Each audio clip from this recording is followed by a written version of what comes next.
corner. And really the goalkeeper didn't have to do all that much because it came straight at her. Jackie Jones thought she'd probably almost done enough there, but she hadn't. And then she rolled off as a defender. You should stay engaged in that situation. But Debbie Jandera did the right thing in the right place at the right time as a goalkeeper. Showed courage.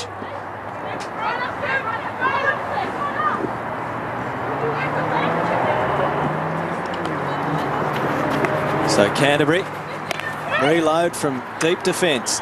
Grace Calvert trapped it. Now she's got a job to beat Sarah Fay. Saltmarsh dispossesses her, gives Fay a chance. And it was just to the wrong side of Kirby Lovell. And there they are, enjoying the comforts of this wonderful facility and watching Canterbury lead the game by 2-0, but it may not last. Wonderful goal from Derwent when you least expected it, and it is Kirby Lovell, so a goal in every game between the two teams. And Derwent, still some faint hope for the Strikers. Well, and Kirby Lovell on the right position. She was the far post. We often talk about players being in the far post, so there's an option. You don't actually have to hit it at the net if you've got someone at the far post. You can hit it a fraction wider, which gives the goalkeeper no chance whatsoever. But Kirby Lovell there, she was lurking. Canterbury defence hadn't cut that line, and good decision from Steph Blackwell, and well finished because the ball was bouncing. It wasn't easy, but Kirby Lovell, well done. Good position and a clinical finish. Well done. That's all I needed to do, Macca. Start talking about how comfortable things were looking for Canterbury. Well, it's a semi-final, as we've said all game. Everything to play for. So it's game on still at the Tasmanian Hockey Centre. Canterbury still leading, but only by a goal.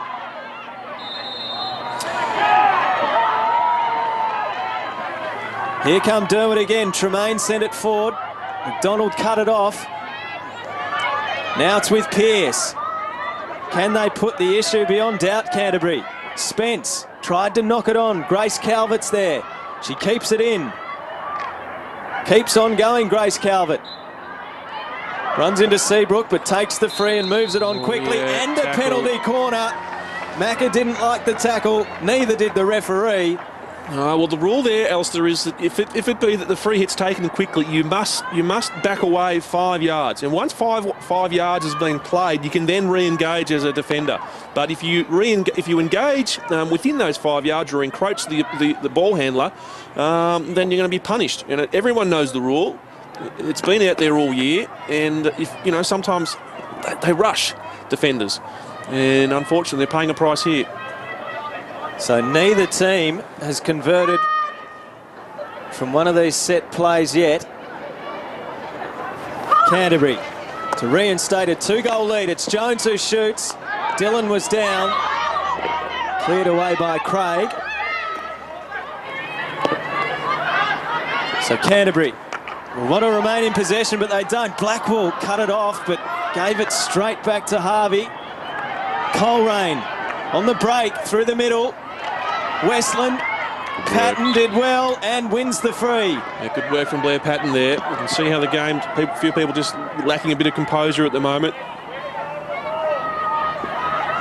Just there, the little steal, but then good tackle from Blair Patton on a reverse, and just secures the free hit for Canterbury.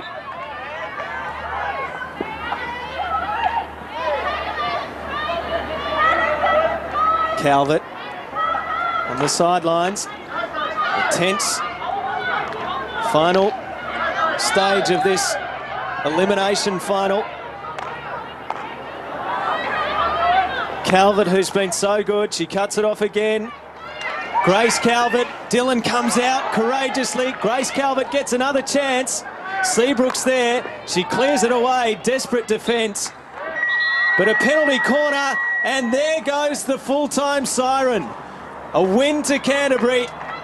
They advance to the next stage of the Hockey Final Series. Derwent bows out. They hadn't been in the finals for a long time. It was a great effort to get there. It was a great effort to get themselves back in the game, but ultimately they have paid the big price. It's Canterbury advancing with a 2-1 win over Derwent.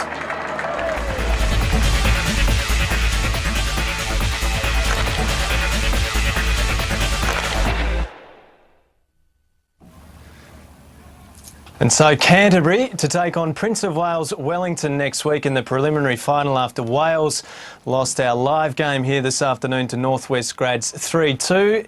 Out with one McDonald, in with another. Good afternoon, Andrew. Good afternoon, Alistair. Good afternoon, everyone. Our focus now turns to men's hockey, and this is a much anticipated clash, Andrew, between the top two teams in the men's competition. Again, a spot in the grand final up for grabs. OHA has been challenging Derwent this season. Well, they have, and I think Daniel Sproul's done a fantastic job with the coaching of OHA. And really, I mean, you can say at this stage that OHA are really well prepared. Sam McCambridge has been in fire, and I think it'll be a bit tighter than what people think. Derwent trying to become the first team since 1942 to win 4 grand finals on end. We'll take a look at the ladder. They've given themselves every chance. They've finished on top of the ladder again. OHA in second position, Northwest Grads third, and University fourth position. Canterbury in fifth. Prince of Wales Wellington had a pretty tough old year.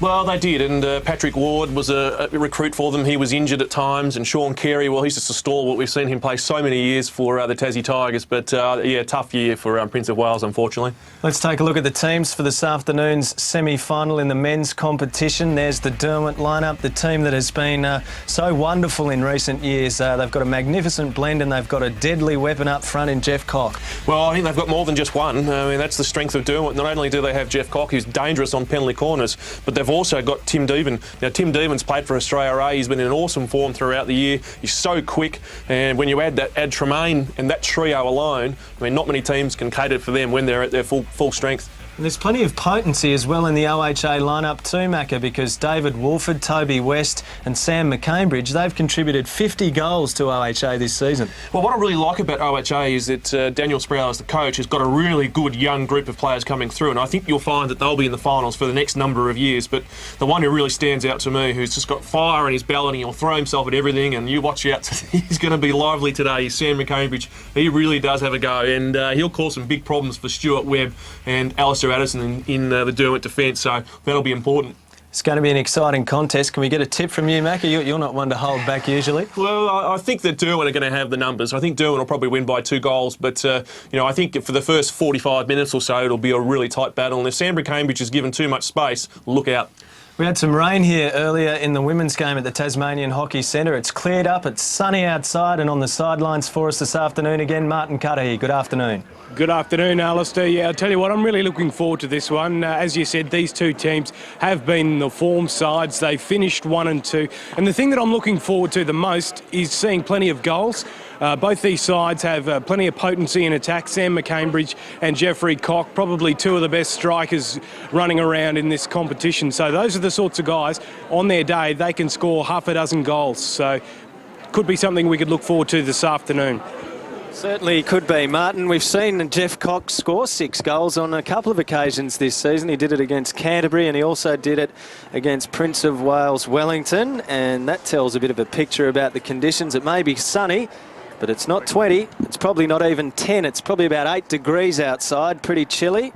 That won't bother the players too much. I'm expecting a fairly good-fashioned run-and-gun game, Macca, a game played at high intensity, just like a final should be. Well, it will be, and I think Derwent have certainly had been very focused about trying to achieve almost the impossible by winning 4 years in a row and 4 flags in a row, and so I would expect today that they'll try and set the trend very early, and it'll be a real test of the OHA defence early.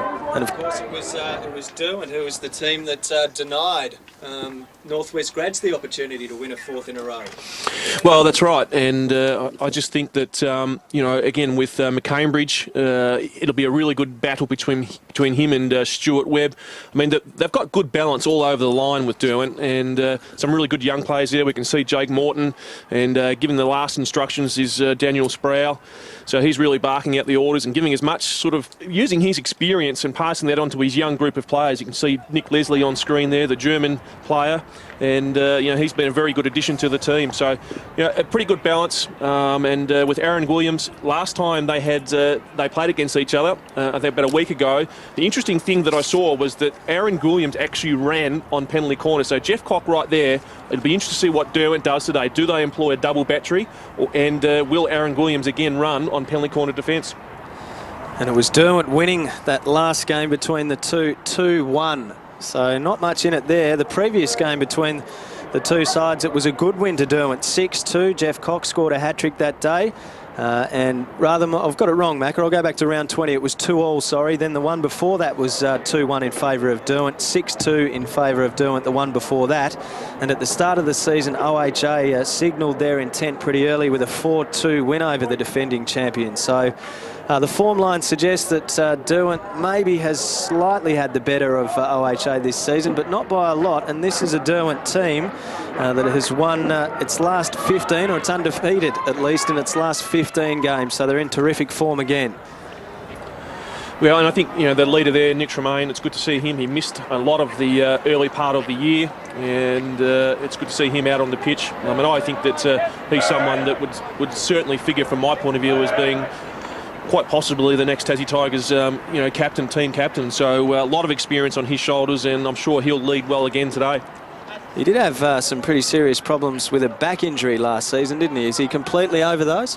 Well, I think, you know, any time you have a back injury, sometimes with it's a long process of rehab, and he's been going through that. He's quite diligent with the way that he looks after himself, and he prepares himself quite professionally. So, you know, gradually he's been getting better and better, but he's always mindful of it, and he takes precautions where he has to.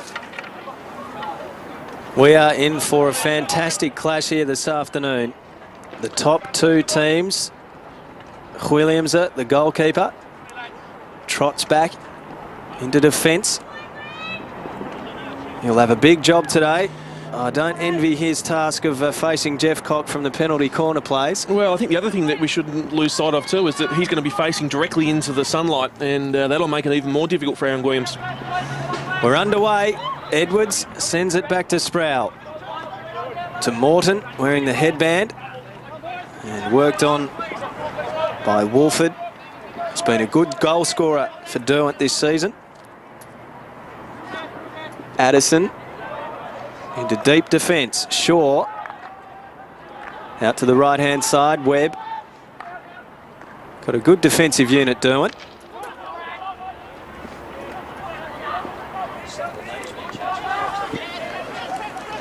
There's Tremaine. He's opted for the long sleeves this afternoon. Shaw gets it again.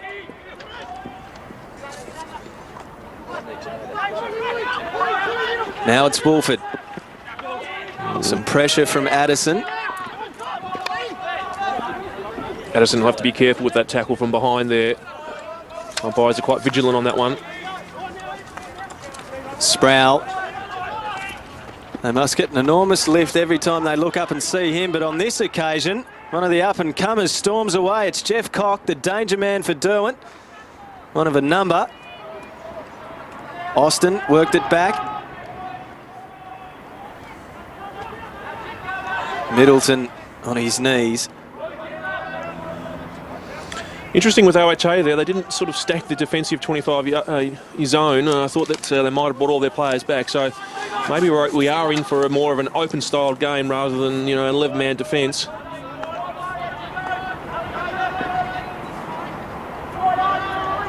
So there's Salt. It's landed nicely though for Anchor. Paul Anchor, the Tassie Tiger, approaches the circle, takes it in, buys a little bit of time for himself and then gives it away, and Simon Moore puts it out. Well, the interesting thing for Derwent there is the fact that Paul Anchor ran on angles, and he's not one for running on straight lines, and that can really expose the opposition deep defence. So teams have to be wary about that. I'm sure Daniel Sproul will have done his homework. Shaw in midfield. He squares it out to the right. Webb. Austin now. They've turned it over. Here's Sproul. He's got a runner on Bolton. He works it in that direction. McCambridge is in the centre. Goes inside the circle. Bolton tracks around. Addison gets there to cut him off.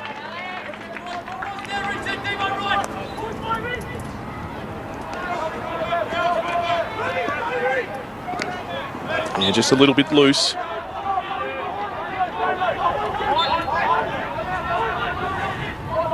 So an OHA free to be taken by Jeremy Edwards. He played on.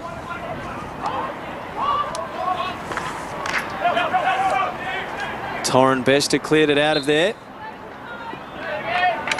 And it will be a Derwent ball.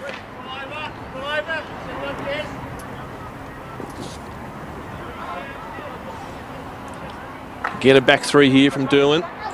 Quite well spread as well, so they're trying to give as much space as they can for the midfielders to receive and turn. An example like this here. Again, just a little bit loose there from Addison. It spills nicely though. Morton got onto it and needed to take it away from Jeff Cock. He'd be feeling the pressure, would be Morton, because he's got Jeffrey Cock right on his heels.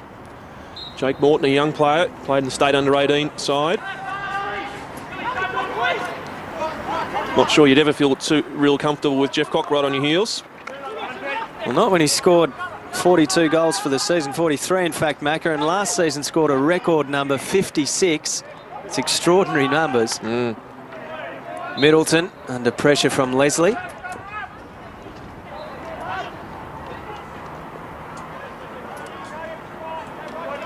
So Tremaine to set up for Derwent. To Shaw. Bill Shaw. Knocked on by Deven. Austin was dispossessed. Edwards. Deven gets in the way, but it will be a free to OHA. Yeah, he's had a pretty solid year for OHA, Jeremy Edwards. He's played pretty well. He's composed. He gets quite animated at times. I don't mind that. Certainly gives a lot of directions to the players around him.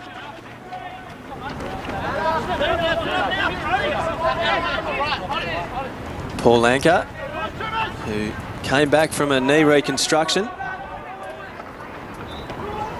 Shaw couldn't get onto it. Bolton could. Works it forward. This looks okay. West wants a penalty corner, and they get it. Well, that's one of the qualities of Angus Bolton, his ability to be able to really accelerate quickly into space. And, you know, he had some good strength over the ball, some good purpose about him. Here he is running through. He's got to the ball first, and you can see that the tackle's from behind. And Toby West right in on the right spot, and he just burst his way through. So when you combine the two of them together, they can be quite dangerous. What do you think they'll do here, Macca? Well, I think Toby might have a flick. It might be either that or Nick Leslie. I'm tipping Toby West at this point in time. So Wolford to let it go. It's West. Yeah, and it's wide. You've got to get them on target. You know, we talk about penalty corner attack. You might only have a few in a game, and then you've got to at least, you know, get them on the target. They've got to be at the net and not wide. You'll be disappointed with that one, Toby. He works pretty hard on his flicking.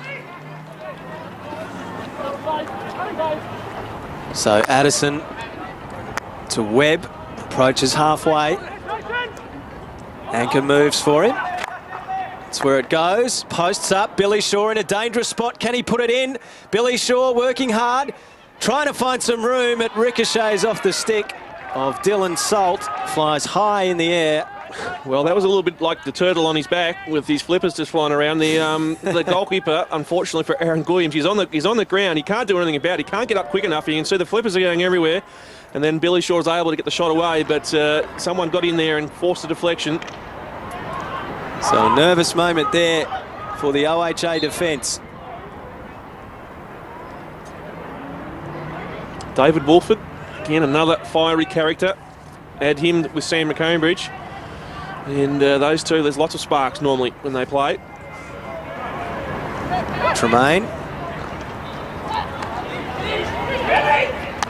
Webb raises it high.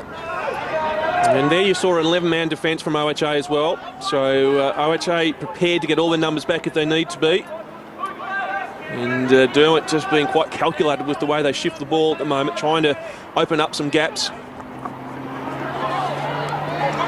Here comes Derwent. It's Tremaine. And it's a penalty corner, the first for Derwent. Well, I think that's one of the coaching lessons that you sometimes give to younger players. You talk about defenders not running the ball out of the defensive zones. Dylan Salt did it, paid the price, got turned over by Nick Tremaine. And as we could see there, the stick came off the body of Simon Moore onto his chest, so it's earned a penalty corner for Derwent. This will be interesting now. This is the first test for Aaron Williams. What will he do? Will he run? Will Derwent employ a double battery? It's all about to be solved.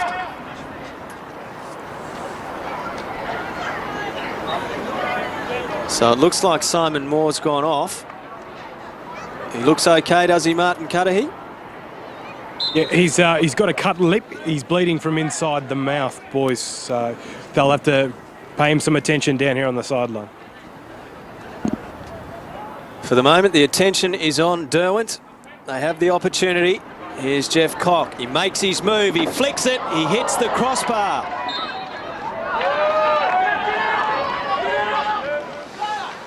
Well, I'm not sure that Aaron Williams knew too much about that one. They had a bit of speed on it, this one. And you can see the number one runner's probably shielded him a little bit.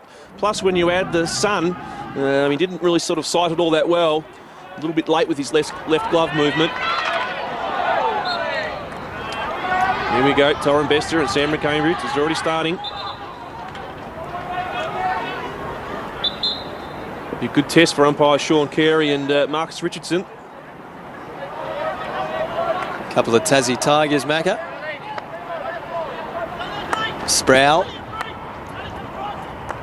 Back to Salt. Works it out wide. So Derwent to reload. We're yet to have a goal in the men's semi-final. Simon Moore copped a stick in the mouth, boys. That's what the trouble is. So they'll just try and stem the bleeding down here. Thanks, Marty. Knocked on, Cock in a dangerous position. Salt needs to get it out of there, and he does. He doesn't muck around. Anchor moves it quickly. That's too easy. That's too easy for Paul Anchor. You can't give him that sort of space, nor Tim Deven. Deven with some magic moves there. That's wonderful stuff. He got the shot away too. The whistle had blown, but gee.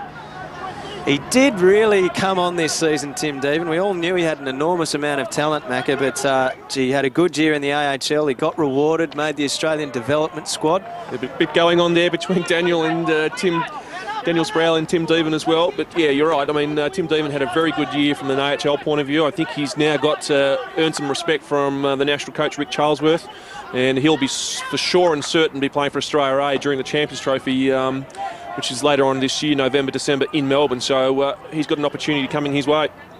It's an outstanding result from him. And another fine result for Tasmanian hockey. It seems the sky's the limit as far as national representation goes.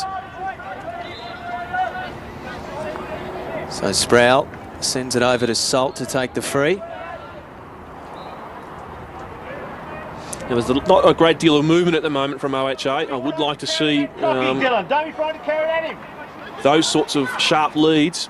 And that was Jeremy Edwards there, and that's what he needs to do at centre half. He needs to present on a regular basis, otherwise they'll be hitting long. Addison.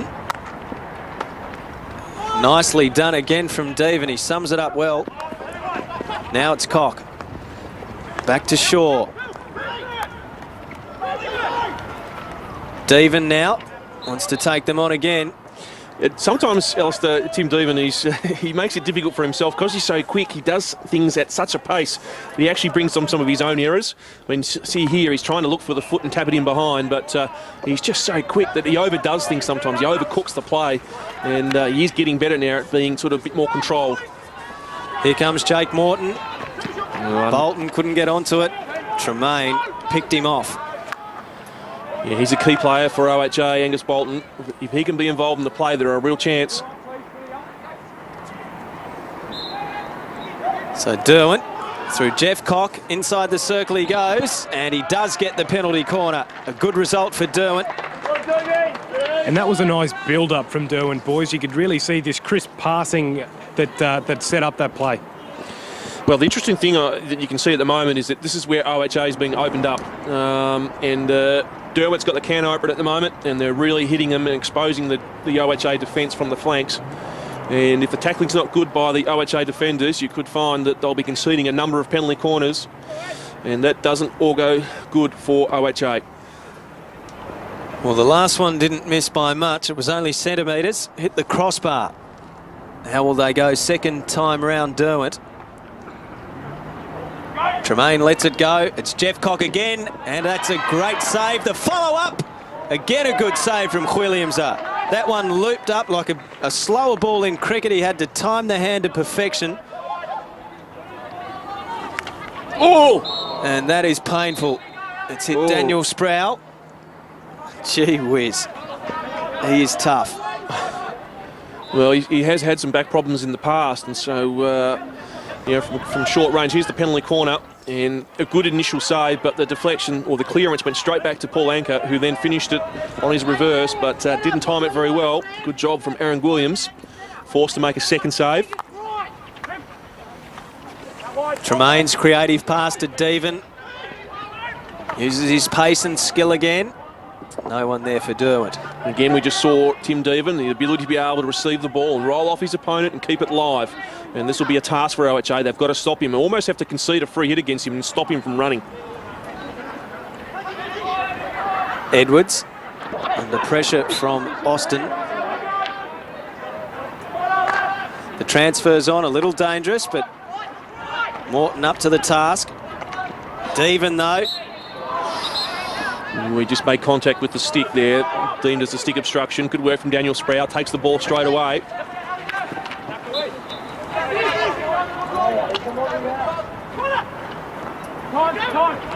So Derwent able again to clear it out of defence. Tremaine in midfield. Sends it back to Bester.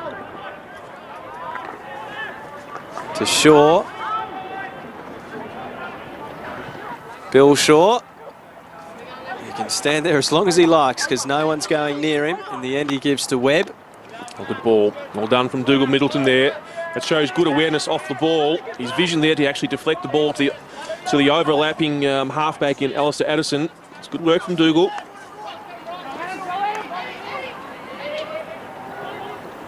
Salt approaches the defensive 25.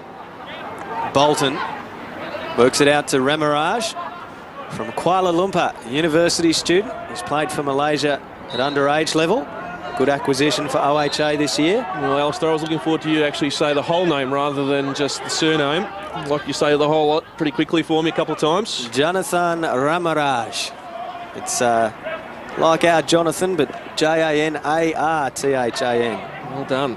I could be wrong, of course. It could be Jonathan or... You had me at the first one, mate. You sounded very good. I remember it was you who told me the pronunciation of Williams at Macca, but I'm not convinced. You may have just been making a donkey out of me, and I've kept on saying it for the last 3 seasons. Goeiedag to all of our Dutch followers. And there are many of them out there. We're not beaming live into Amsterdam, but to all our Tasmanian Dutch viewers. Sproul, ooh. Yeah, sometimes that will happen because the players are getting accustomed to the new surface because it's such a newly laid pitch, and sometimes the pile can still be a little bit high. So the timing of the way they hit the ball sometimes, it just spills a bit easier for them, and sometimes that's the reason why this happens. Leslie intercepted, but Derwent's given a reprieve here. Ramiraj is back on the bench, Alistair, and Simon Moore's back at that. Thanks, Martin. So he's been patched up more. The bleeding to his lip has clearly stopped.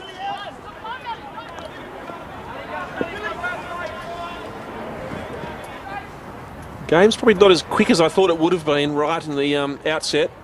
Both teams just feeling their way at the moment, trying to develop their possession. Tremaine out to the right.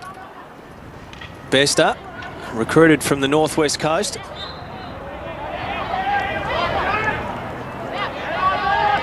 Back to Webb, to Tremaine. Edwards comes to him. Tremaine wants to take him on. He's got support and Shaw. Shaw sends to the top of the circle. Little reverse stick from Devon just outside. That's Tim Devon. You know, you just need to give him like half an inch and he'll take a shot. He's so dangerous because he'll shoot from anywhere, and he had no regard at all for the welfare of the opposition players there. All he was interested in was hitting the ball hard at the net. Tremaine sends it in, and there's no one there for Derwent. I wonder, Macca, whether your nickname for Tim Devon still stands. You used to call him the Freak, but it sort of implies that he only does things in games in bursts. He seems now to have developed that consistency you were after from him. Well, I use a number of terms with Devo. Sometimes I don't think he even understands them, but one of them is light bulb, because he's got to just be able to turn things on. But he is the Freak, and I think he's okay with that. Maybe he's the consistent freak now, rather than just the occasional freak. Billy Shaw will take the 16-yard. Interesting little battle developing during the game at the moment, Alistair, is Nick Tremaine and Jeremy Edwards. It's clear that Daniel has said to Jeremy Edwards, anytime Tremors gets it inside the front 50, that Jeremy's got to push out on him. And he's been doing that so far.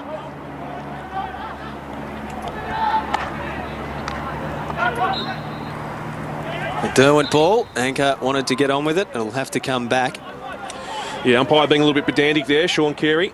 And just bringing the ball back a little bit as to where the free was actually deemed to have occurred from. Shaw looking to set up Derwent. He's turned it over though. West worked it to Bolton. Deven gets his stick in, beats Bolton, eliminates him. It gives to Cock. A positive move from Derwent. Back to Deven. This would be some sort of a goal if they can conjure it. A penalty corner will do. Well, the finger squarely gets pointed at Angus Bolton there because he overcommitted on one of his tackles against Tim Deven, and then Daniel Sproul was left with two versus one. And even then, Angus Bolton hadn't got back quick enough to assist his coach. And Angus Bolton, well, maybe at half-time Daniel might remind him about the merits of staying engaged rather than overcommitting, because he's the reason why they've now got a penalty corner against them.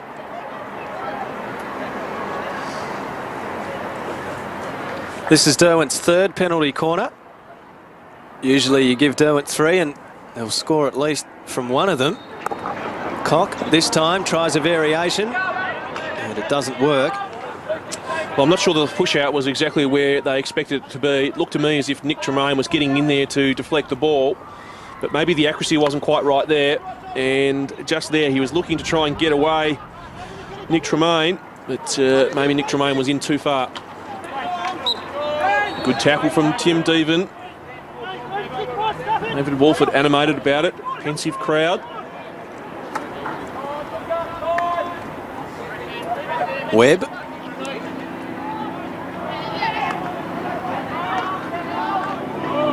Shaw and Webb again. Not really sure where he wants to go, Stuart Webb.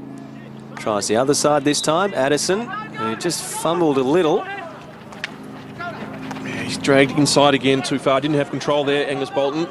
I wonder whether or not Daniel Sproul at some point will say to Sam McCambridge, go and run at the Derwent defence when they're outletting. At this stage, he's holding him back. Bolton takes the free, moves it on quickly. And it'll be a free to OHA again. Edwards puts it in quickly and they've lost it here. Derwent now on the counter. Anchor. Not too many numbers forward for him. He really had to stop and wait. The first overhead of the game.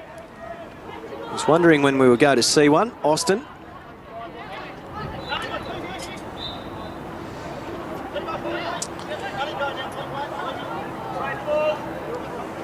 Looks like Greg Bent's come on for Derwent.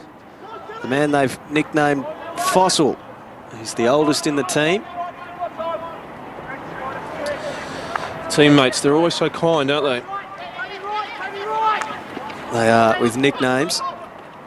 He's another product of the Northwest Coast, Greg Bent. He's regarded clearly as the strongest hockey competition in the state, and many good players have come down to be part of it. Tremaine.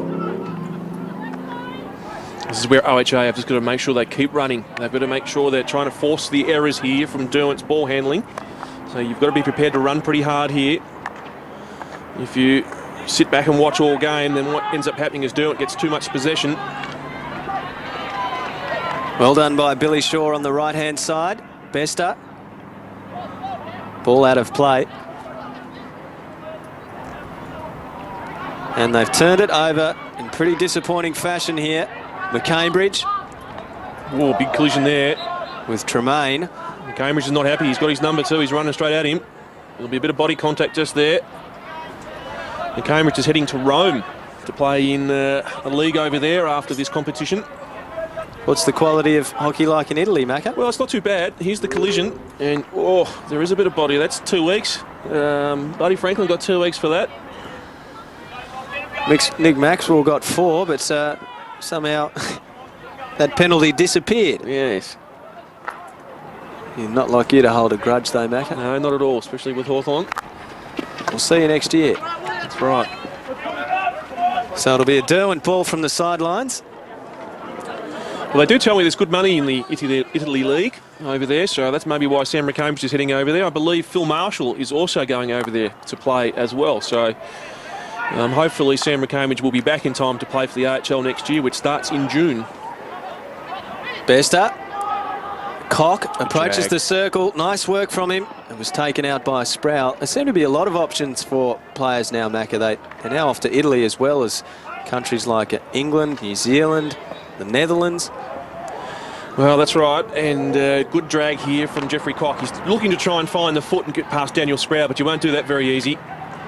Leslie, oh, that's a nice piece of play there from McCambridge. He beat Billy Shaw. He's got Leslie running for him. He comes centrally. Deven went to him and just held him up a little. And McCambridge is the danger man for Derwent to be aware of. And here he is, working into a dangerous position. And it is a Derwent ball. Came off the foot of a OHA attacker. It's hard to see who it was with the sunlight in our eyes. Here we can see Cambridge knocks it back. May have been Stuart Webb, Macca. Now here's a chance for Bryce Bowen. Sproul. So Derwent well on top at the moment with penetrations, and it's going to only be a matter of time, you would have thought, before they're going to concede a goal. Derwent normally very good on their penalty corner attack. Work on roughly around about 33% success rate as being reasonable to fair, and at this point in time they're running at 0%.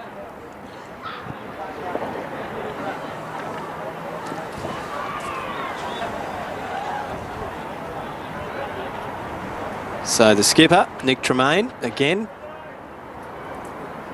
He'll be hoping one of his teammates can find the back of the net on this occasion.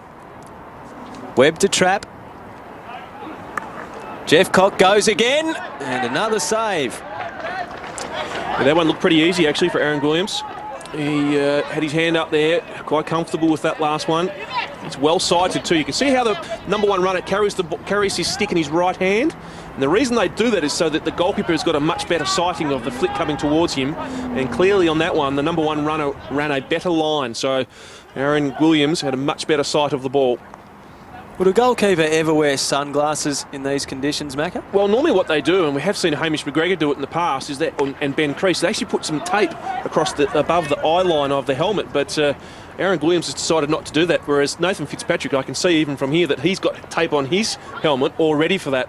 So if they had have lost the toss, he was ready to have that, and it sort of basically gives them some sun protection. Martin Cudahy, it looks like Derwent considering a change down there. It does indeed. It looks, excuse me, it looks like Dougal Middleton's about to come on, and he's probably going to replace Anchor. Thanks, Marty. Well, that's one of the things that Derwent have been doing throughout the year. They've had this rolling rotation, and it started with Rich Charles, with he's been doing a rotation where every 6 minutes someone's coming on and off the pitch, and all over the park, and so they can actually work out and they swap themselves. And Derwent has been employing that throughout the year, and part of the reason for doing that is to maintain a high tempo for the whole period of 70 minutes. Bowen, it's Vaughan Bowen. Middleton prepares to come on still as Bent takes the shot. Cock had it just on the edge of the line, and it went over. Well, one of the things I've been doing with Jeffrey Cock is I actually statted him a couple of weeks ago and said to him that he had about 4 eliminations, but he had about 11 eliminations which he didn't carry out and was unsuccessful on, and that's an example there where his skills he needs to keep working on, and I know that he's putting some time into developing his elimination skills. Besta to Jeff Cock, but he's not going to be able to track that one down. Well, no goals, Macca. Quite surprising. We've played almost 28 minutes of the first half. Yeah, I'm a little bit surprised with Derwent's approach. I think they've been very measured and very calculated with the way they've gone into the first half. Normally they're a bit more explosive. Maybe you might see some more fireworks in the second half. But one of the things for OHA that they'll have to make sure they keep monitoring is their tackling. A couple of times they've been found wanting, the OHA defenders. Jake Morton in particular has gone to ground. It's almost like in AFL terms, Alistair, you can't go to ground because once you do, you're going to be easily eliminated. You're out of the contest, aren't you? That's right. Sean Carey getting a little bit of lip there from the players. Never one whilst he was playing to ever give any lip to umpires. Again, I've got to ask you to get that tongue out of the cheek, Macca. Yes. We love Sean Carey. We want him to play one more year of Tassie Tigers. Hasn't told me he's actually retired yet, but a lot of people are suggesting that he will. He couldn't play hockey for quite some time after this year because of his foot. He was almost playing with a broken foot, and one day we actually named him the last day. We weren't going to play him, but we named him, and he said, look, my foot's black. He said, there's no way I can play. You're a hard taskmaster. Deven again cuts a path through them. Again, a bit of 3D skills there from Tim Deven, and we saw, as I said, how quick he can be. Carries the ball with one hand, bounces it. And players should actually practice that. And I know that Spanish players actually did a fair bit of that with Moritz Hendricks. He used to make them train and do all sorts of funny games to try and develop those skills. Not quite sure what Alistair Addison was trying to do there. You can't pass direct into the attacking circle, and David Wolford said thanks very much. Wolford gets on with the job. Not sure what Moore was thinking there. He had to dive for it in the end. A bit of uncertainty with the quality of their passes then. Deven. Austin. Cleared away by Dylan Salt. Yeah, that was from Luke Austin. I think he made contact with Daniel Sproul. There's another bit of a collision. So it's just starting to heat up a little bit. Luke Austin, Tim Deven trying to unsettle Daniel Sproul. It's good to see that they're getting in there now. I think you'll find the tempo and the urgency of the players will start to lift. Kurt Mackey's just come off. He was winded, boys. He had a bit of a body check put on him there, and he was winded, but he should be right. He'll be back shortly. You might have an edema, Martin. Every chance, but I don't think so. Ramaraj about to come back on as well. Martin Cudahy on the sidelines for us this afternoon. At the moment, we've got a stalemate. No goals scored in the men's semi-final. It surprised me. We've only got 4.5 minutes to go in the first half. Surely we'll have one before half-time. Shaw. Deven. Again, cleverly. Bowen. I think the thing that's interesting too is that we've had the penalty corners, but we haven't had too many goal shots, and so it just says that both defences have been quite calculated, and they are getting numbers behind the ball. Ramaraj was onto that pass, but he couldn't quite get there in time. Bester was the intended target. 6 shots to Derwent, 1 shot to OHA, and 4 of those shots, Macca, have come from penalty corners. Yeah, unusual for Derwent to not have at least put one on the board.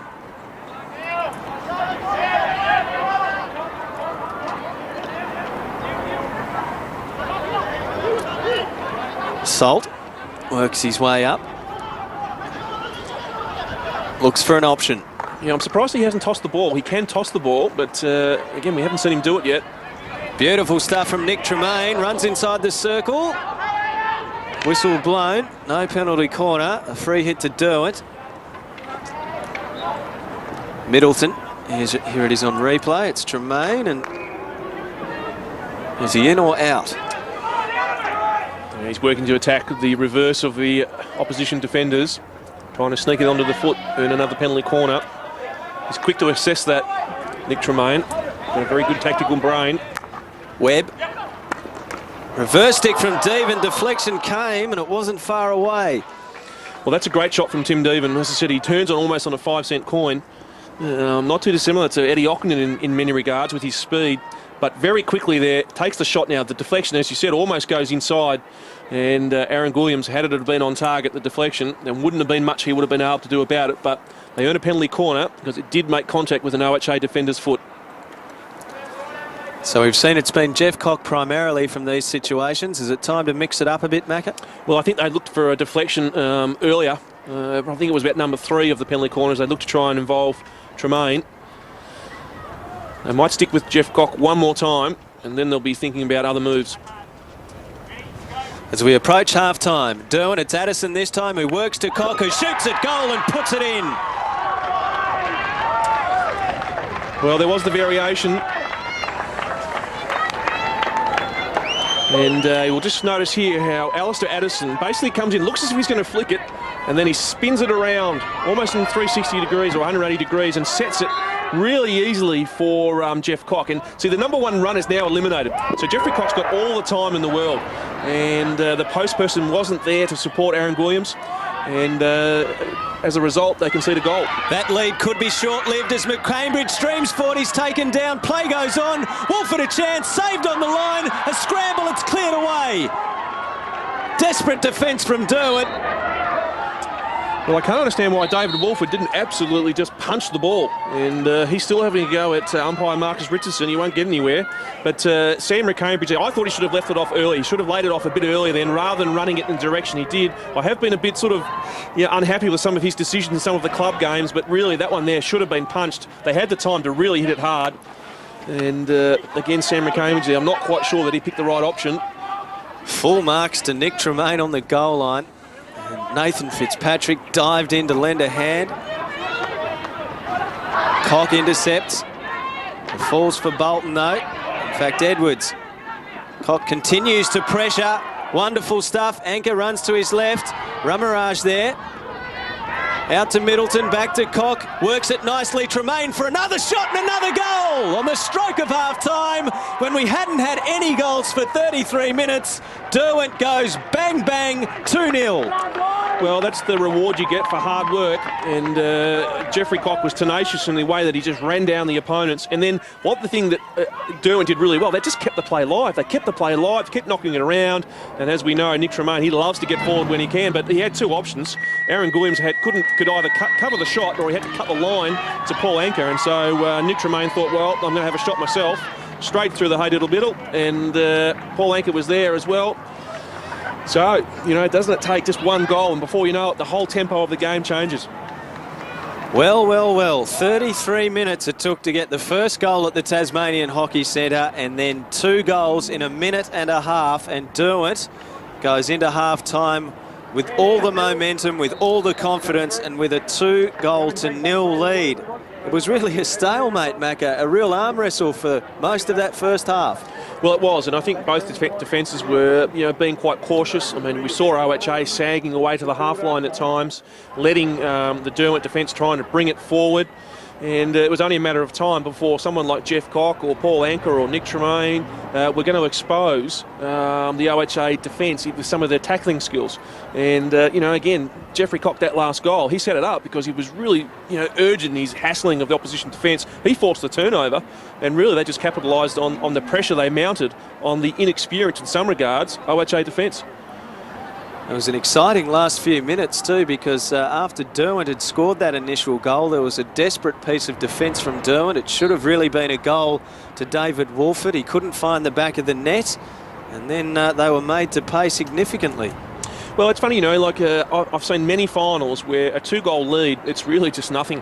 You've got to go back out there. I've seen a lot of teams lose. I mean, you wouldn't tip it at this point in time with Derwent, I'm sure Daniel Sproul will be looking at his board and working out what he can do. He's got to have to change something, because they can't keep playing the same style against Derwent now. And I would have thought that he needs more from Sam McCambridge, David Wolford, Angus Bolton, those sorts of players. If they pick up and put more of an effort in, they might snag a goal. Let's take a look at the first half highlights. It's Derwent leading 2-0. Here's OHA bursting forward, a penalty corner for them. And they're unable to convert. We saw a bit of that in the first half, Macca. Well, I mean, you could sort of say that OHA have had 2 clear, really good opportunities. One was a penalty corner that went wide, and one was a goal shot which was put, wide as well, or not hit hard enough. And then here's the spin. And the Germans actually did this at the Junior World Cup in Indonesia and got a goal from it against Australia. And that was one of the reasons why Australia didn't qualify for the final in the Junior World Cup for the men. But and teams are using, and again, Nick Tremaine, he gets himself forward. He loves to get forward, but look at Paul Anka. He's down there on the far post. Now, Ken Reid is to always talk about making sure players get to the far post. Well, Paul Anka's there. He's in the right position, and really it made it easy for Nick Tremaine.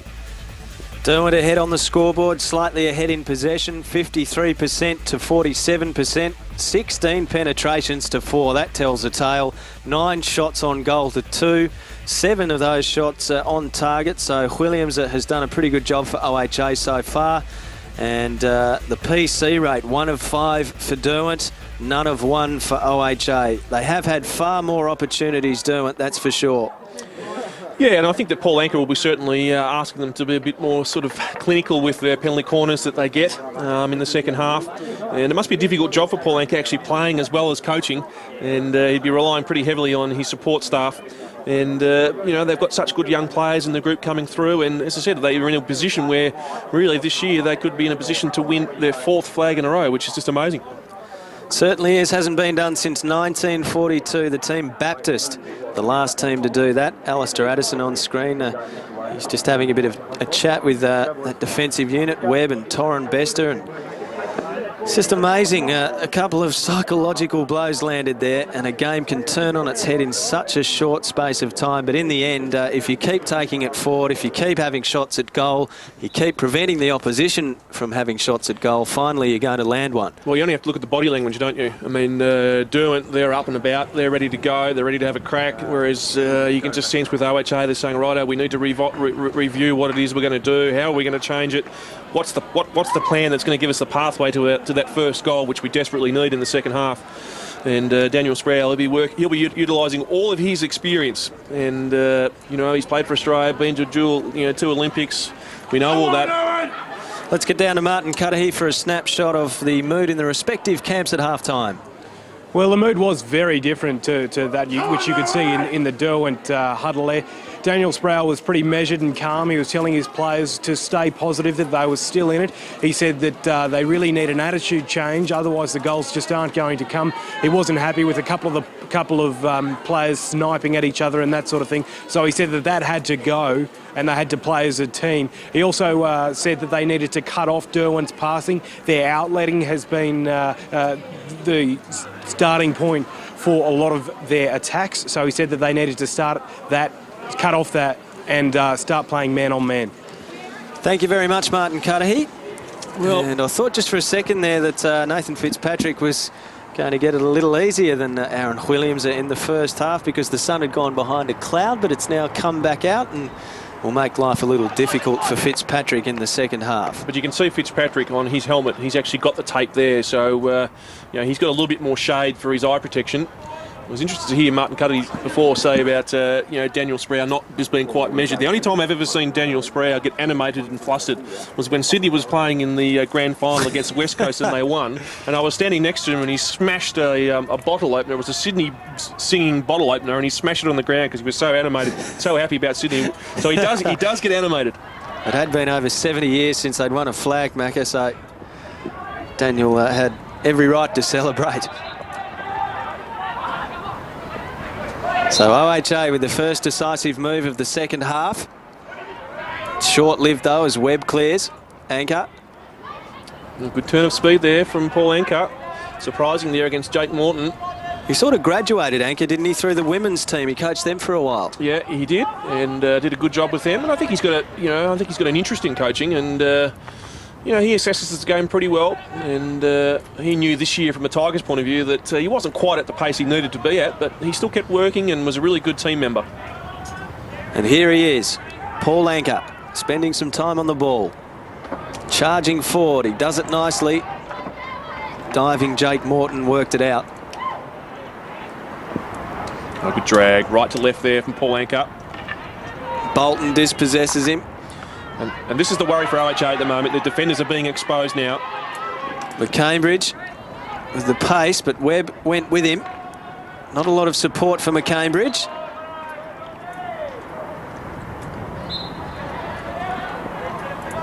Sean Carey says Sam McCambridge can have another opportunity. It's West who takes it. Worked in by Edwards. No one there for OHA. I think the OHA players thought it had found a foot in there, Macca. It's a long corner. Morton.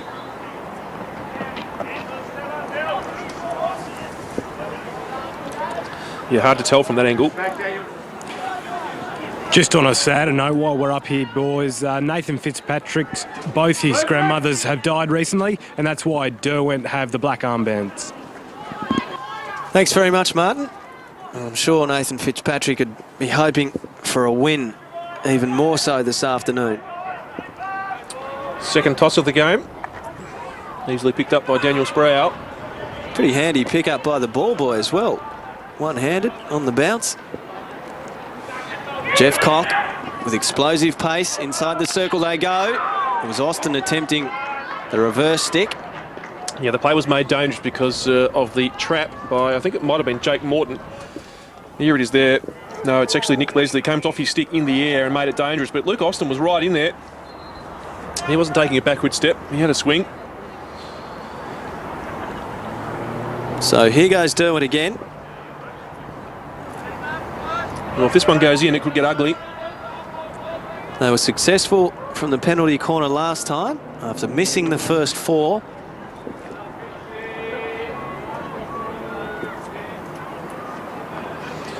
Time normally taken for the players to put all their defensive gear on. Face protectors, pads, boxes, shin pads. You name it, they put it all on. And they need every little piece of it as the battery prepares itself. The firing squad. Jeff Cock pulls the trigger, scores the goal. Yeah, good flick. He went the opposite side this time, and he's been high goalkeeper's left a couple of times. This time he mixed it up. He went to the high right of Aaron Williams and was able to get the shot away pretty quickly. So this fling out from Nick Tremaine had really good pace on it. We normally work about it being sub 1 second, and clearly that's what he's done. You can see how much time Jeffrey Cock had there. The number 1 runner wasn't even out to him. So that sort of really shows how important it is for a person from the baseline like Nick Tremaine. He must be able to fling it out really quickly. But great finish from Jeffrey Cock. 45 goals for the season now for Jeff Cock. 2 this afternoon, and they're almost, Macca, worth double in finals. Well, Jeffrey Cock's heading off to China on the 21st of September, and one of the reasons he's in the team that's going over to there to play against the China national team is because of his ability to flick penalty corners. Oh, dangerous. A bit of friendly fire there from Toby West. David Wolford in the wars. So 3-0 up Derwent with half an hour to go in the men's semi. And those goals have come in the space of about 7 minutes playing time.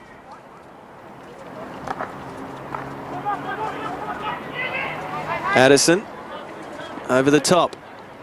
Oh, Jake Morton should have stepped in there and he was on the wrong line. Anchor gave to Bester, who sends it centrally. Deven couldn't get on the end of it. Still a Derwent ball. Yeah, that sort of shows. No, it won't be. Well, that sort of showed then that Jake Morton was a little bit hesitant about getting underneath and receiving that toss.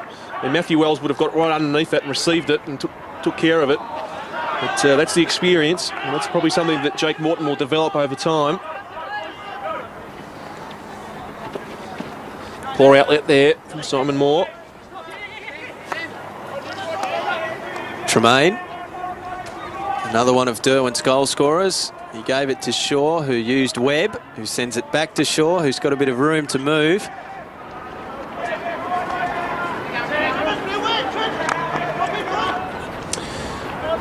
Gets through to Austin. Austin inside the circle, anchors there. It gets across them. Jeff Cox still inside the circle. He wants to create something here. Trying to find a foot, but it was taken away by Sproul. That's experience for you. Yeah, I mean, Daniel was just watching there and waiting for Jeffrey Cock to make the first move. As soon as he did, then he just took it off him. A few laughs on the field then. Stewie Webb fell over backwards, did a somersault. Anchor off his stick. Salt. To for Wolford, and he's lost it. They're just not finding the stick-to-stick passes enough at the moment, OHA. It's important that they really keep their voices up as well. They've just gone a little bit quiet. And Martin Cudahy, they look pretty quiet in the dugout there as well. There's plenty of chat, but not all of it's positive, boys. Jeremy Edwards was just told to lift his attitude, so things aren't rosy in the OHA camp. Devon. And a free hit to go to Derwent. Devon on with it quickly. Ordinarily, Alistair, I'd jump all over you on that last call, but that's all right. Yeah, no, you haven't done a great deal of hockey this year, so I'll let that one go. A clear sign that you're softening with age, Macca. Correct. Shaw. Inside the circle. Anchor in a tangle. Takes the shot anyway, narrowly misses, and Jeff Cock was looming large at the left post. Well, good strength again from Paul Anchor. Here it is. He just secures it, forces, fights for the ball, and really, I mean, what needed to happen there is Dylan Salt probably needed to come off his line and really run hard at Paul Anchor, and wasn't able to do so. But again, Derwent had someone at the far post, and that was Jeffrey Cock. He worked really hard to be there as another alternative.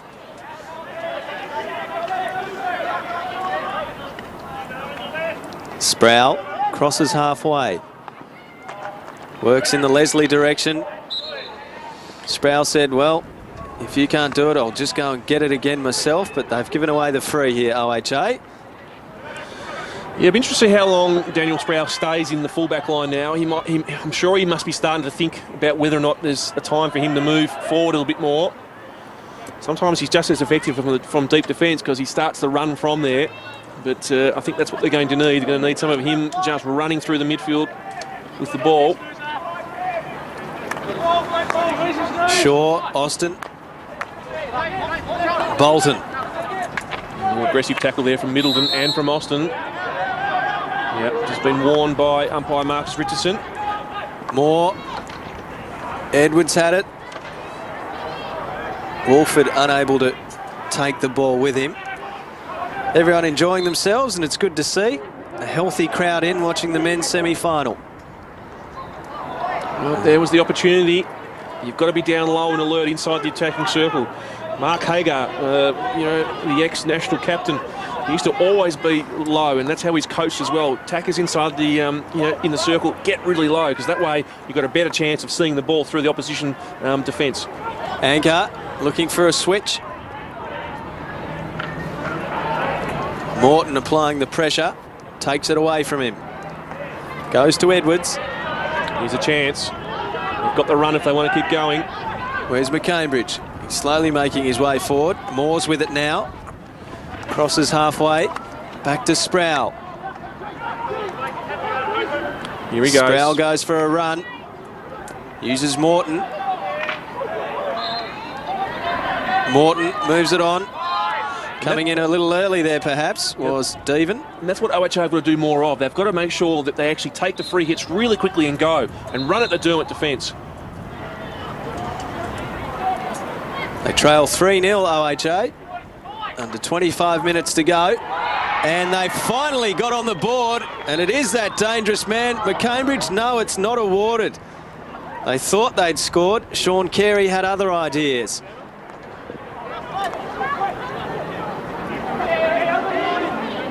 Well, here we go. Here's the pass going through, and it has gone through at a decent height.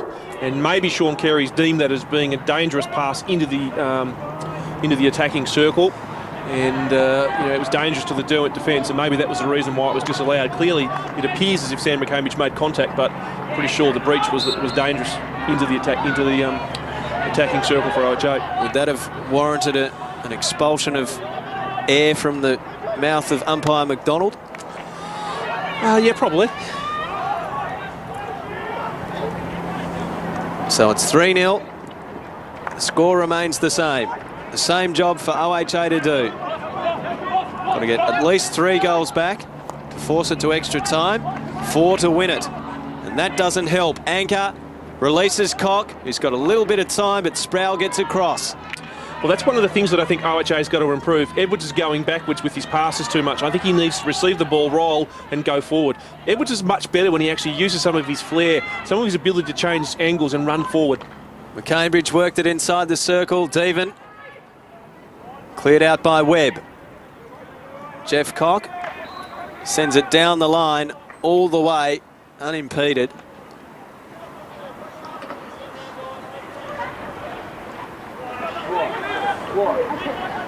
There's clearly something funny going up there in that grandstand, Macca. And surprisingly, you're not up there, so you're the usual comedian around this place. Yeah, no, that's not anymore. Bester in a tight tussle with Bolton. Angus Bolton. Go. Marcus Richardson says free hit to OHA. West runs into a wall. Yeah, this is where I think OHA just a little bit predictable. You know, sometimes you've just got to challenge the deep defence. They've got to get at Webb. They've got to get at Addison. They've got to get at Bester. They've got to get at Austin. They've got to get at Shaw. The only way you do it sometimes is if you actually test these players by taking a free hit really quickly and running at them. Otherwise, you give time for the players like Tremaine, Jeffrey Cock, Tim Deaton to get back into line. Speaking of Jeffrey Cock, he's just having a spell on the bench. Vaughan Bowen has taken the field.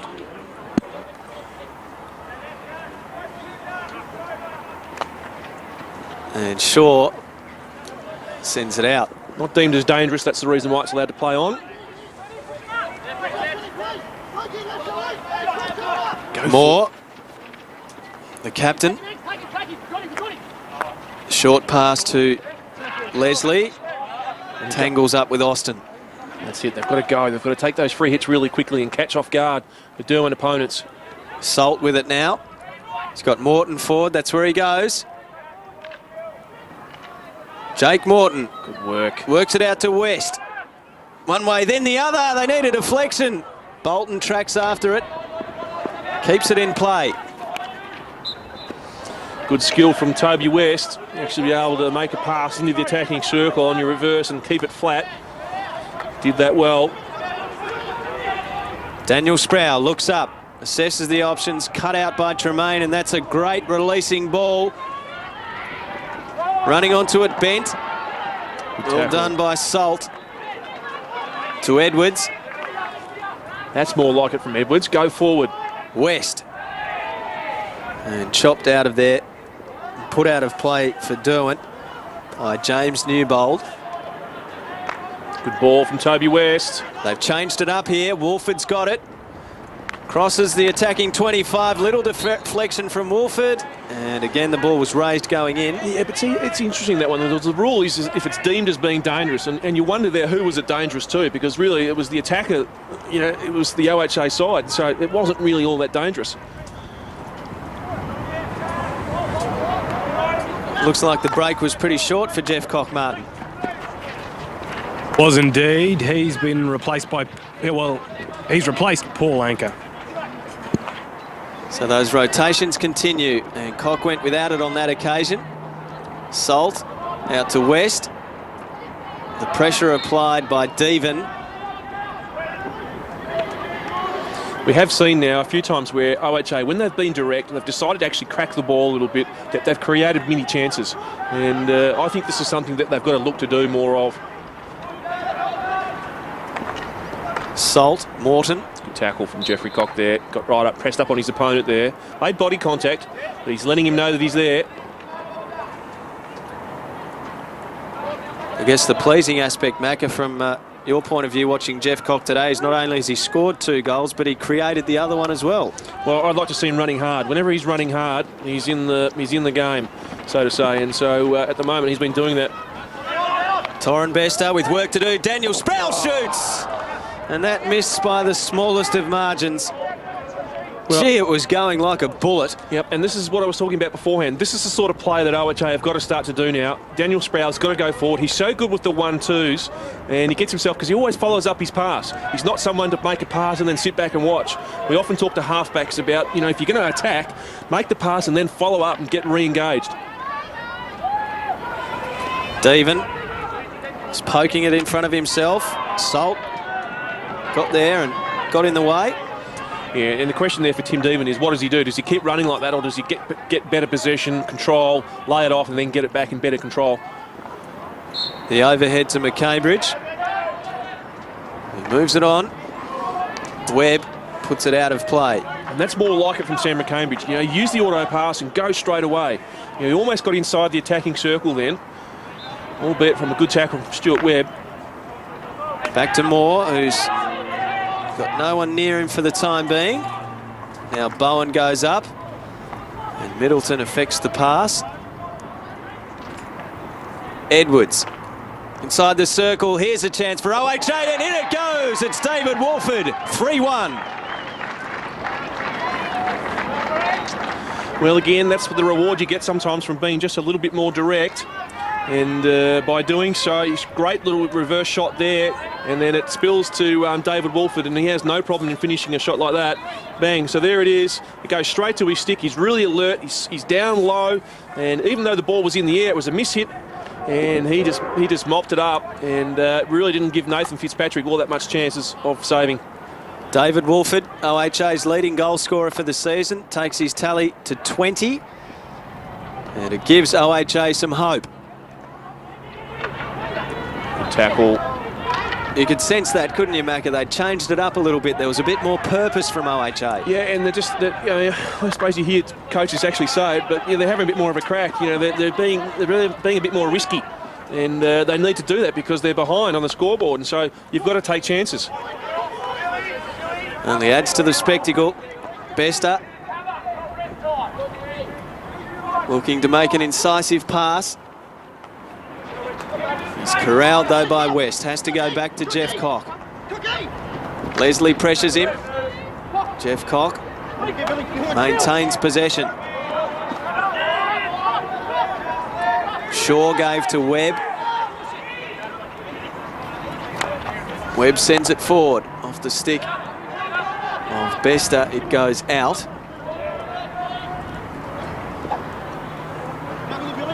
Tremaine off at the moment, so we've got Jeffrey Cock at times playing the role as a centre halfback. They often do that, Derwent. Possession now in favour of OHA. It was 53-47 in favour of Derwent at half-time, so it's all positive for OHA.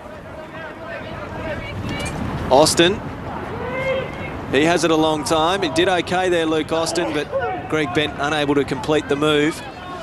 Well, it was a good tackle from, or interception from Jeremy Edwards. He had to get all the way back. Hadn't he have been there, Paul Anker would have been lining up. Devan, perhaps a little quieter in the second half. He was explosive in the first. Saw all the tricks in the book from him.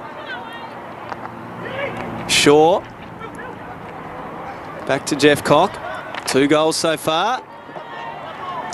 Took a deflection off an OHA forward. So long corner for Derwent. Here it is on replay, Macca. Yep. Sometimes they can be quite dangerous.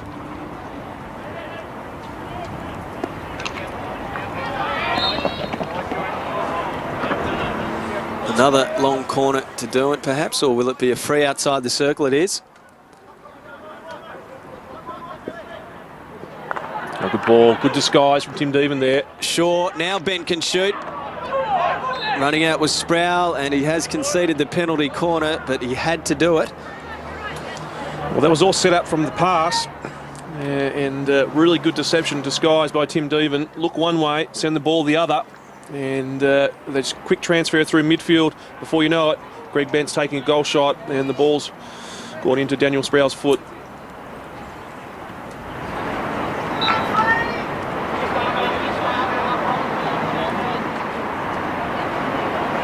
So a goal here would just about put OHA away.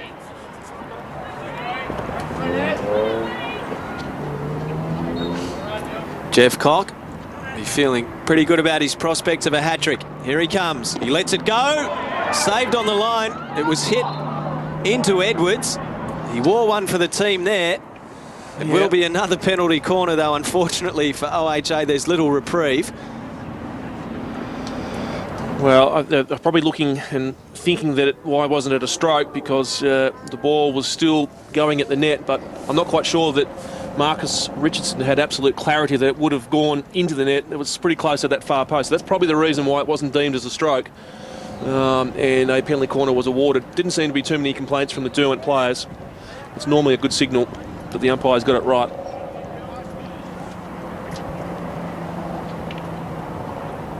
So they're to be put through the same trauma again, OHA. Webb traps, goes to Cock, fresh airy. And OHA on the counter-attack now. Toby West, dispossessed by Webb. Good work from Stuart Webb. He just broke the play down then. Toby really needed to release it one time. It's straight off to David Wolford. He's got it there anyway. Wolford, the tackle from behind. He keeps going. Tried to work it into a foot. Good work from Torrin Besta. Protected his feet. He knew that was the intended target from David Wolford, so he kept his stick down nice and low. Wolford. His stick held on to.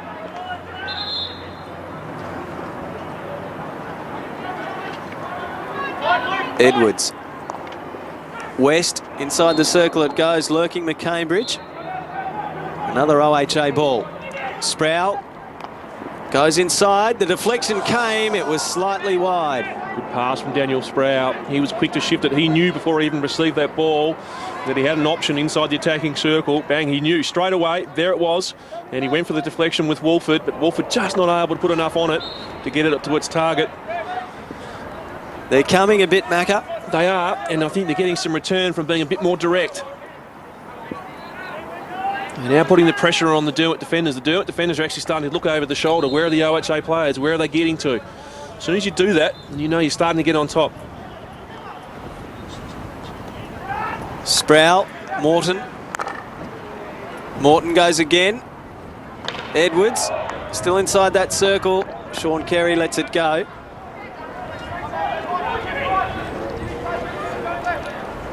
(3-1) is the scoreline.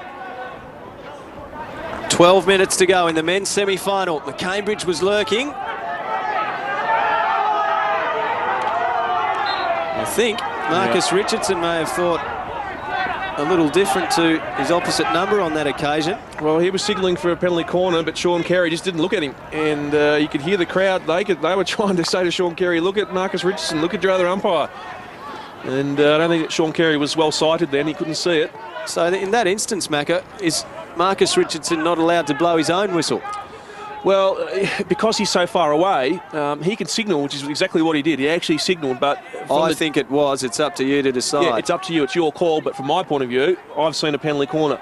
And it's up to the other umpire, really, as in Sean Carey, to accept it and go with it.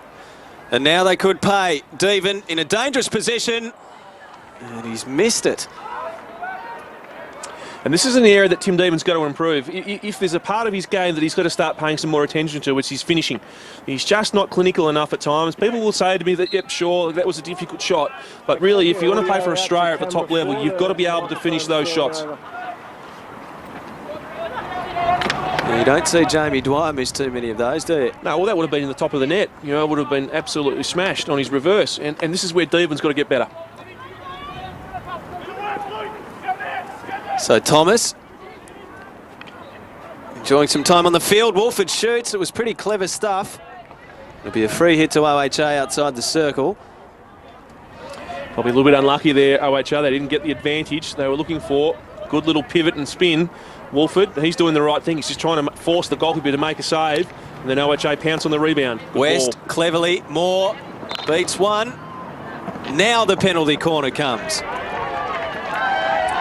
And the ironical cheers go up in the stand here at the Tasmanian Hockey Centre. Yeah, and what we also saw there was Tim Deven. You know, he can be really red hot at times, but sometimes he can be just a little bit off his game. He just rushed in there. If you're inside the defensive circle, you've got to be composed. You've got to make sure you don't leave your feet exposed. And he didn't do any of them well. Consequently, penalty corner for OHA. I think it's only their second of the game, Macca. Well, Toby West he's got to get this one on target. Here they go to reduce the deficit again. It is West. It hit the post. How did that miss? Well, I think it's hit the post, and then I'm not sure if it ricocheted off the back of the goalkeeper. I'm pretty sure. It went here, bang, and I think it's gone into the back of Nathan Fitzpatrick. Narrowly missed the other post. So I'm not sure why it's not a long corner, but maybe it didn't. Maybe it just took some spin. Might get down to Martin Cudahy. Martin, it seems like for the moment the weather has changed considerably. The sun has disappeared and it's fresh, but there's no rain, so I'm pretty happy about that. Fairly blustery down there? Yeah, it is. It's blowing at the moment. It's gusting sort of out of the north. Well, that was an amazing replay just then, that ball spinning all the way along the line. Poor old Toby West will be saying, what do I have to do to get one? Moore dives in. Austin to Jeff Cock. He's just given a little bit too much room. Bit of body contact there from Daniel. That's what's deemed as sometimes called as a professional foul. Just hold him up. Probably didn't have the right line to Jeffrey Cock then either, Sprowley. Tremaine goes inside the circle. There's a big old whale at that one. Well, that's a worry if that can actually happen. And if Nick Tremaine's able to have the time to roll into the top of the attacking circle and have a crack, it says to me that the defence aren't all that well situated for OHA. Daniel Sproul getting a little bit animated there, having a bit of a chat.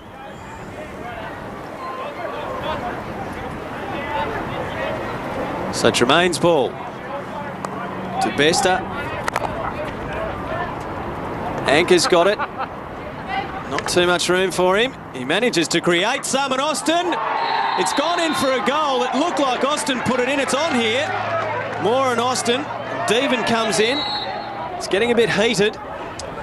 Well, I think that, maybe that was Luke Austin as soon as that ball got put in then. I mean, one of the things that I have heard is that there's a feeling amongst some of the hockey public that Derwent are getting a little bit cocky. I'm not sure that that's the case. I mean, I don't know. I don't see much of it, obviously, but... after this goal was scored, bang, Jeffrey Cock's right in the right position, but right now Luke Austin goes right up to his opponent and sort of, chests him right there before that. And Simon Moore didn't like it. Tim Deven jumps in.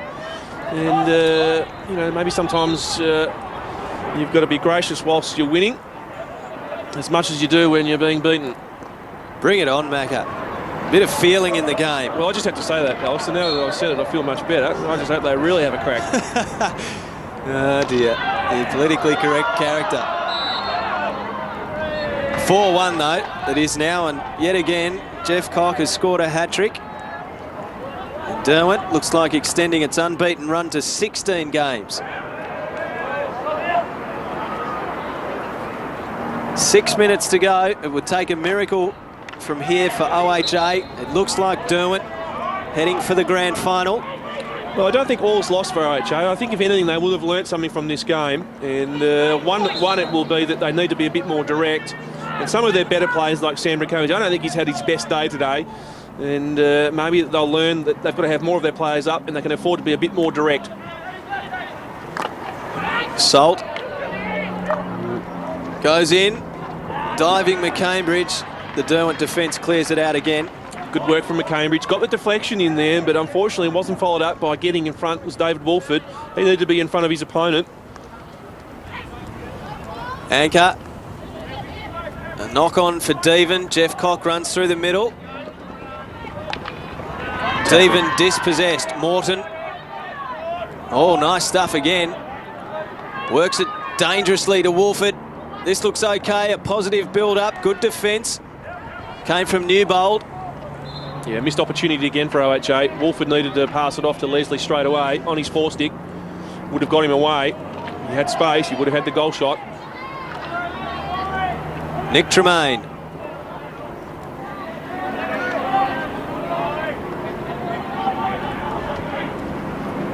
Wolford for OHA. It'll be an OHA free. They've done plenty of attacking in the second half. But it's Derwent with 2 goals for the half and OHA just 1. Yeah, you sort of sense in some regards that OHA are just missing probably maybe one more quality player. If they had another quality player, they'd probably be a serious threat to Derwent. But at this stage, not quite sure that they'll be the threat they need to become the grand final if they get there. West, Sproul puts it in there. Again, wanted the deflection. Leslie was in position.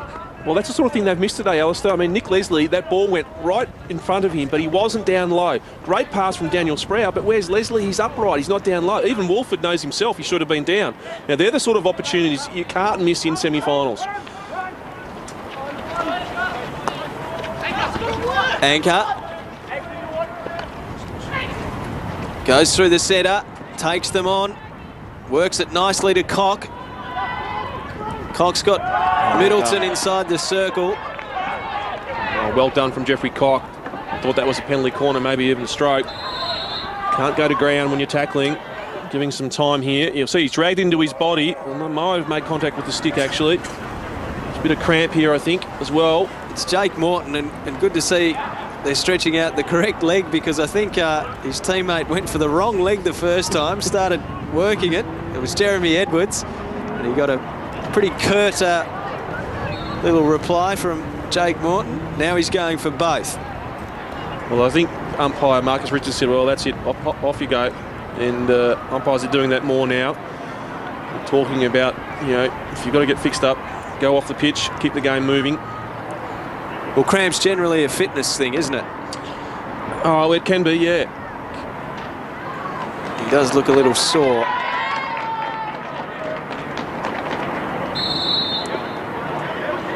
So play to restart. About 3 minutes to go, and Derwent 4-1 up. It's been a good display from them. That was a little out of character. Pace, that's better. That's better from Wolford. That's what OHA should be doing all game. You know, McCambie should try and get himself into space and really test the Derwent defenders. Wolford. Ends up with Cock, though. He slogs it forward.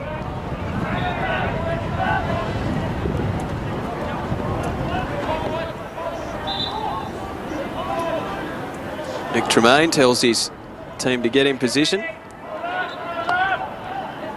Edwards inside the circle. That took a dangerous bounce.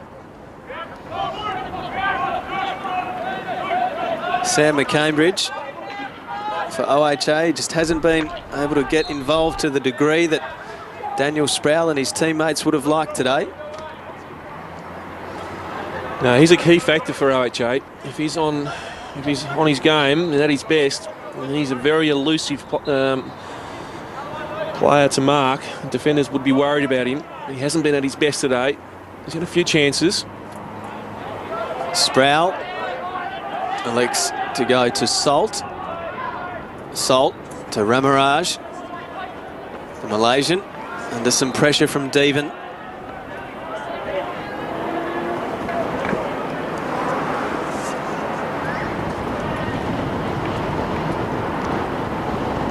West gets around one, couldn't get around two. So they're playing out time now. Jeremy Edwards. On the reverse, he sends it in, and on the reverse, it's sent back out by Austin.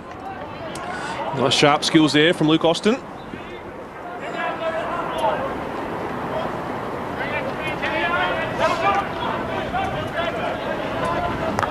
Salt, Ramaraj. Down the line he goes. Devon cuts it off. Cambridge gets there quickly. Yeah, you see, Tim Devon can't tackle within that 5 yards there. I'm surprised that Sean Kerry didn't also give some consideration to a card there, because that was a deliberate infringement from Tim Devon. That's the sort of thing he's got to be a bit careful of come the grand final. Even now, there's no need for him to make body contact. The last thing he wants to do is get reported or get a card and then not be able to play in the grand final. So, you know, I can't understand why he's still on the pitch. If I was the Derwent coach, I'd be getting him off right now. They'll be off in about 15 seconds.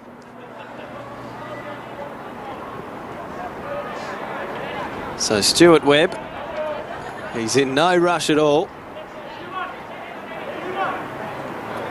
Just winds the clock down in the men's semi-final.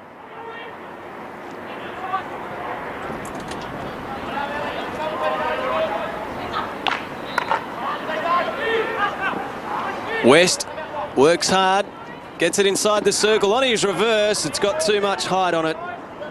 that should be just about the last play of the game. And it is. Derwent have done it again. 4-1 winners in the men's semi-final. They're through to the grand final, vying to become the first team since 1942 to win 4 grand finals in a row. They're just 1 win away, Andrew McDonald. Well, again, a very solid performance from Derwent, and you can't say at this stage that they will definitely go in as favourites for the flag. Well, we do know that there's a second chance for OHA. They're not out of the competition. They were to play the winner of the game on Friday night between University and Northwest Grads. We had our cameras and commentary team there as well. Let's pick up coverage of that game with extended highlights. Northwest Grads versus University. Appreciate a little bit of that tonight, Maker. Well, they didn't have Nick Budgeon early in the year, and now he's back, and he's over his knee problems. He had a bit of knee tendonitis, and it's hampered him all year. But now he's been playing at centre half. He can create the play well. They've got a solid defence, Northwest Grads, and Richardson at the right time of the year really started to hit some form. Men's semi-final underway at the Tasmanian Hockey Centre in cool conditions. A good crowd in. It's Northwest Grads in possession and heading to left of screen. Jago. Ball cut out. Crawford wants to use Clifford.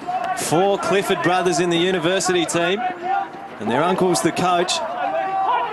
Stevens. Richardson.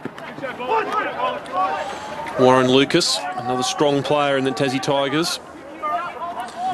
Absolutely on fire already. Inside the circle go University. Creases down low. Big chance for Uni, and the shot goes wide. Well, and that's the sort of goal that Ollie Close is renowned for. When the ball spills in the defensive zone, right on the goal mouth, who will be there? Ollie Close. There he is again. James Murray had to be there to cut that line, but it was well mopped up by Andy Crawford, who deflected the ball to Close, and Close on a 360 spin, and he put it wide. First chance gone begging for University. They may not have many more. Hughes gets it back to Gillespie. You just sense, Alistair, at the moment that Northwest Grads are taking a bit of a cautious approach. They're just watching. They're happy to watch at the moment. Get themselves involved in the game, develop their possession, and then try and go forward. And when they do, if they get on top, look out. Stevens.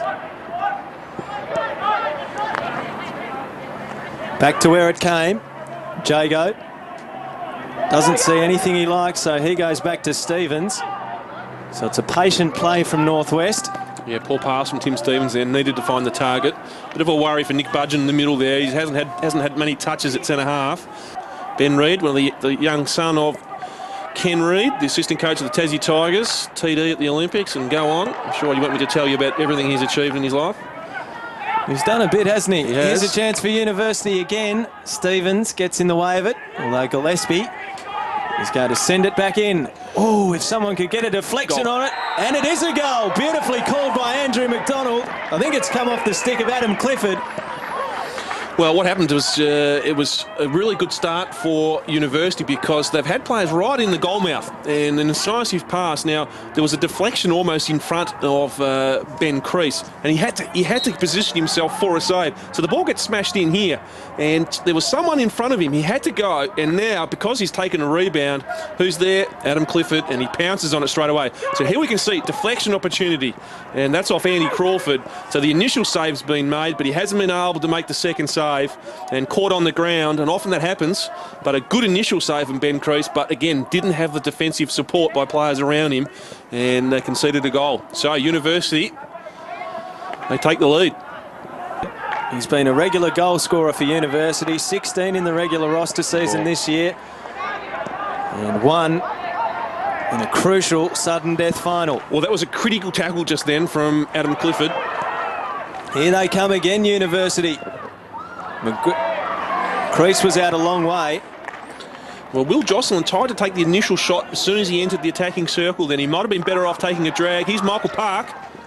Big chance for Park. He's on a tight angle. He's taken to ground. And I think he's looking to say to the umpire, well, what about the tackle from behind? Simon Moore, the umpire, quite experienced. A little bit confusion then from the Northwest Grads defenders on the aerial. We had 3 players going to the same ball, so not too much communication. Stevens clears it out of there. It's end-to-end stuff at the moment. Well, the use of the aerial ball is often something that can catch defenders off guard with the lights.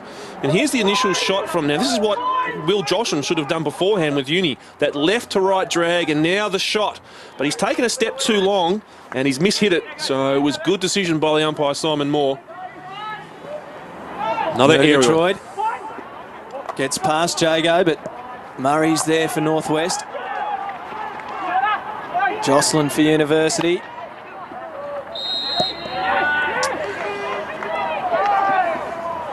Good work from Nick Budgeon then. He waited the 5 yards. He knew he couldn't make the initial tackle. Bit of tension there between Nick Budgeon and Simon Clifford. Wouldn't want to be Simon Clifford in that instance. Not sure you're going to win the battle there. Ball goes across the goal mouth.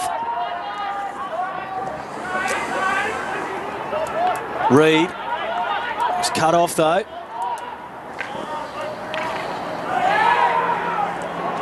Here comes Headlam. You get the sense we're going to see a few goals tonight. Early season form wasn't great, Andrew, but he's fought back nicely. 7 goals in the last 4 weeks. Well, I think he had a really good AHL, and again, he was quite sore from the AHL. Takes a while to recover from a tournament like that where you play so many games in a few days. Gillespie. Lucas. Was the call. Goes back to Budgeon. He's got room to move. Goes to the right. Richardson with the skill to keep it in. Good drag. Well, they're looking for the penalty corner there, saying that it was deliberately knocked over the baseline. Umpires seem to have relaxed that rule a fair bit. Stevens had to stretch. Here it is on replay, Macca. Yeah, good initial drag, but then you can see how the movement was just to sweep the ball over the baseline. And I think that Simon Clifford's probably saying, thanks very much, I got away with one there. Richardson to Stevens. To number 17. Who gave it to the other number 17. Northwest into attack. Adam Clifford. Relieves for University. Uses his brother Simon. Nicely controlled by Warren Lucas. Budgeon. Well, this is one of the few touches that Budgeon's had so far in the start of his half. He hasn't had a great deal to do. They need him involved a lot more. They move it on quickly. Clifford keeps it in play. Keeps on going, Adam Clifford. Taken down. It's a University ball. Ollie close to take it. Sends it back. Gillespie. Confronted. There's the turnover. Warren Lucas affects it. Now he wants someone to pass it to. And Marcus Richards a fair distance away. He was looking to try and find an angle pass to him, but didn't have time. Good work from the Uni players. The one thing you could probably really credit Uni for at the moment is their hard running. Here's a big chance. It was Richardson. He had the option of Michael Park, but Michael Park wasn't quite there when he needed to be. And Michael Park letting him know, so he's thinking about and probably could have got the pass away to Michael Park, but the problem for Marcus Richardson was that it was Simon Clifford hovering in that area, so really didn't have any other choice. He had to take the shot, and good to see Hamish McGregor come off his line. He made that angle really acute for Marcus Richardson.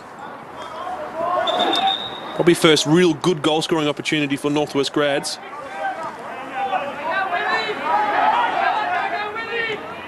Lucas sent it back. Murgatroyd in the way. And poor pass. That one didn't find the stick of a Northwest Grads attacker.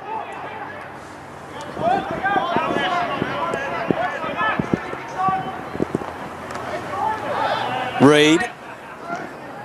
Dispossessed. Burke. Murgatroyd's got to get back there. Headlam shoots at goal. Beautiful save. Well done, McGregor. Yeah, it was good work from Richard Headlam. He rolled off his opponent then. was able to secure the ball and took a goal shot. Here it is now, gets the ball first, strong on it, keeps nice and low. Initial save there from McGregor, but fortuitously it finds Murgatroyd, so Murgatroyd was able to clean it.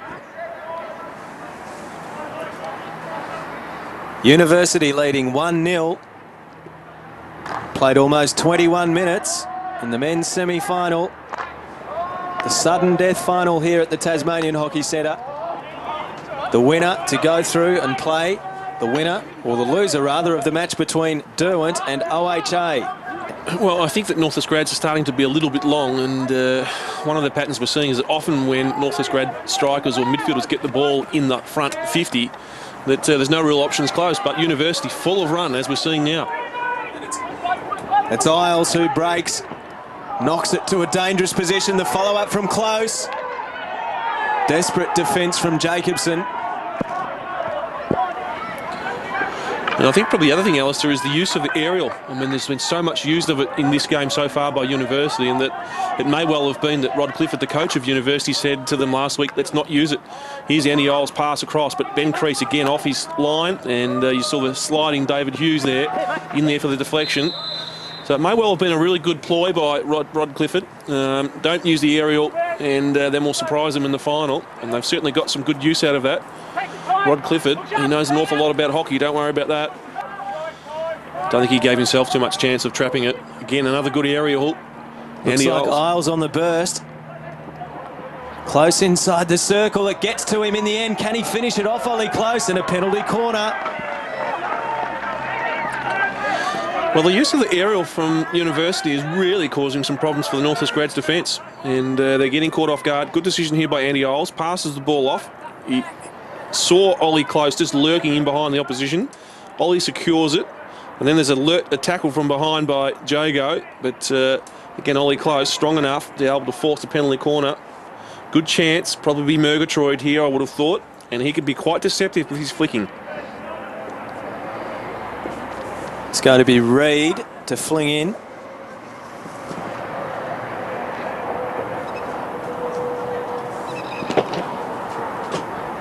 So a chance for University to double its lead.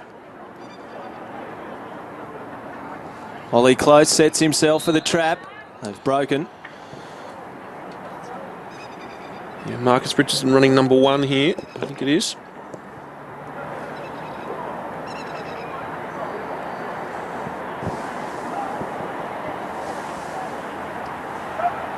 Here they go. It is Murgatroyd. He flicks. Hits the crossbar too. And another penalty corner. That was perilously close to going in, Andrew McDonald, and that would have given University a 2-0 lead, and I would have been getting a little excited about the prospect, possibly, of you walking backwards home. Well, a long way to go yet, Alistair.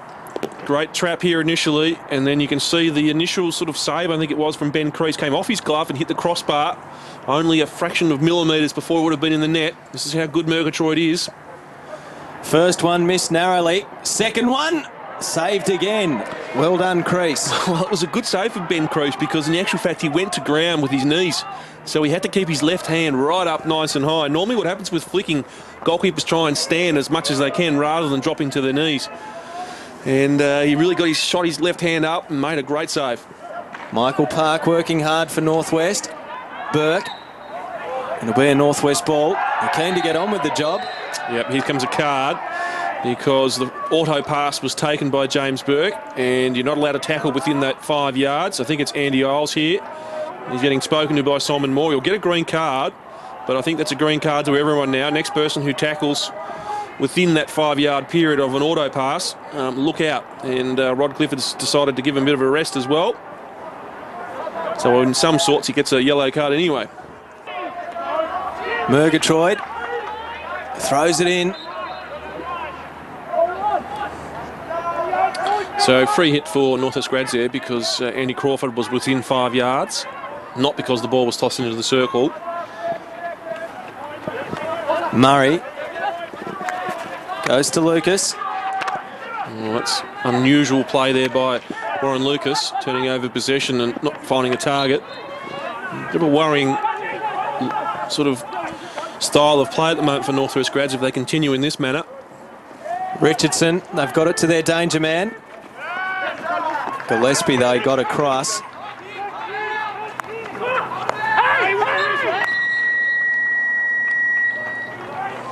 And that's half-time at the Tasmanian Hockey Centre. It was a good first half to University. They weren't expected to be leading at half-time, but they manufactured a goal in the 6th minute to Adam Clifford, and at half-time they led the game 1-0. The University have done well with their toss, and you can notice now that Marcus Richardson's getting right in front of Anthony Murgatroyd to stop that toss. And I'm sure that would have been one of the messages given to the strikers of Northwest Grads. Let's try and decrease their chances of using that overhead all the time. Michael Park wanted to get on with it. Well, and the tone of the purpose about Northwest Grads, again, notably, it's improved already in the start of the second half. Just here comes a tackle from Adam Clifford from behind. He's saying, I wanted a penalty corner. There's the contact with the stick. Definitely a free hit. And had there have been better body contact, maybe a penalty corner, but good umpiring again. So it's close for University, who just relieves the pressure a little bit. Some of the Uni supporters in the crowd there. Reid works it to Nick Clifford, who knocks it on. Hughes gave it to Barringer, though. To Jago, to Lucas. And now on the overlap, Murray. That's almost where they've got to go forward rather than backwards. If they're going to get some penetration in behind the defence of University, instead of laying it off to the deep defender, really what needed to happen is Lucas should have turned inward and gone straight down the corridor. Well, there's got to be an opportunity to hurt them on the break, because the University players can't all get back if you move it in there really quickly. That's right. Even though goes for a run, wants to use Nick Clifford. The pass a little too deep.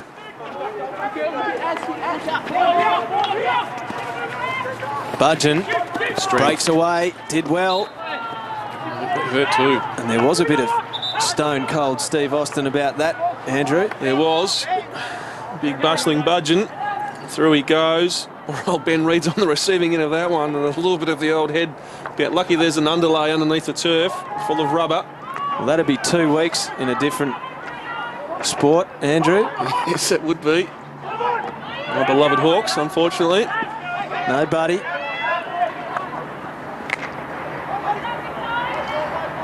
Headlam there for Northwest. Clifford went at it pretty hard. Yeah, and Matt Turner there, the umpires just said that the tackle was too agricultural. It wasn't a composed tackle. Michael Park, wry smile. So here's a real opportunity for Northwest Grads now. They've got to make the most of these, because they may not have as many as they would have thought. So it's all about quality now. Quick release from the baseline, good trap, and then a really firm flick. Haven't had many penalty corners in the game so far. There's Ken Reid on screen, a couple of the board members of Hockey Tasmania, Jerry Hampton and Colin Pearce. In the background, I think Nathan Fitzpatrick was finding something reasonably amusing. Yeah, Glenn Freeman was in there as well, the previous coach of Dermot. So a lot of good hockey people watching. So a chance for Northwest to draw level. It is Budgeon. Oh, well run down. It was Reid. He's done some quality things. Well, he's got some speed about him too. He's deceptive, you know, and he makes ground pretty quick. There he is. He gets out really quickly, carries the stick in the right hand, which is the one you're supposed to carry it in, so that way the goalkeepers get really good sighting of it. And he's diffused a dangerous situation. You just wonder how long it'll be if it stays like this before Northwest Grads might just panic a little bit. Budgeon releases Headlam. Oh, good Headlam drag. cuts to the left, then the right. He beats them both inside the circle. And that's a great play. Well, that was very good play there from Richard Headlam, and good strength. Different to the first half. I mean, they get the first drag, but they wouldn't get this next one. This is the one where they were being intercepted, whereas he's been able to eliminate 2 players with 2 very good drags, and now he uses his pace, and then he just tucks the ball in under David Hughes and forces obstruction and earns a good penalty corner. Now they need to convert here. I wouldn't be surprised if on this one Warren Lucas actually tries to get the number 1 runner to break a little bit. Here they go. It's Budgeon again. And it was all a little bit after the event. Well, it was a slap shot, Alistair, so it's got to be, it can be deemed dangerous, but it's got to be below backboard height. Now, the decision for Matt Turner right now is, well, that's the first shot. It's a hit, so it's got to go below backboard height. But prior to that, it was actually dangerous, and as you saw before, it made contact with Will Jocelyn, so correct decision by Matt Turner. It was just the faintest cries from the crowd. He thought for a second it may have been a goal. But the error initially there for Northwest Grads was it was trapped in a position that wasn't where it was supposed to be. It was too far out of where Nick Budgeon wanted it, so that made it difficult. Richard Headlam starting to involve himself in the game. Jago. They try the overhead. Park had got forward. Clifford runs it out of defence.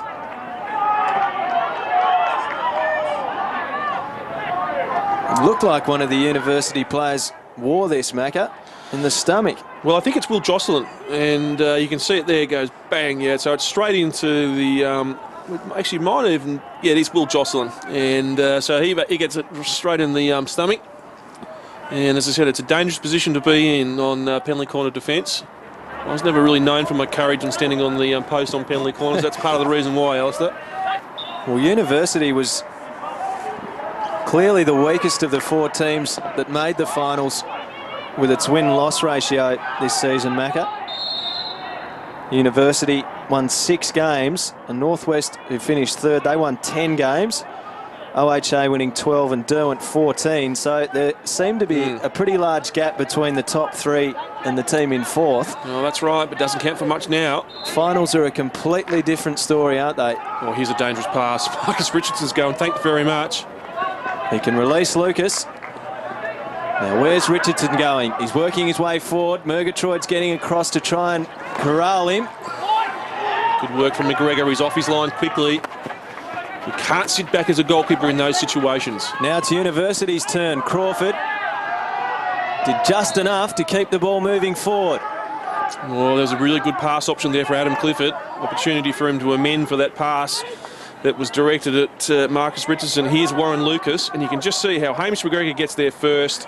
Good courage there from Warren Lucas, trying to get the stick on the angle so he can deflect it over McGregor. McGregor was there first.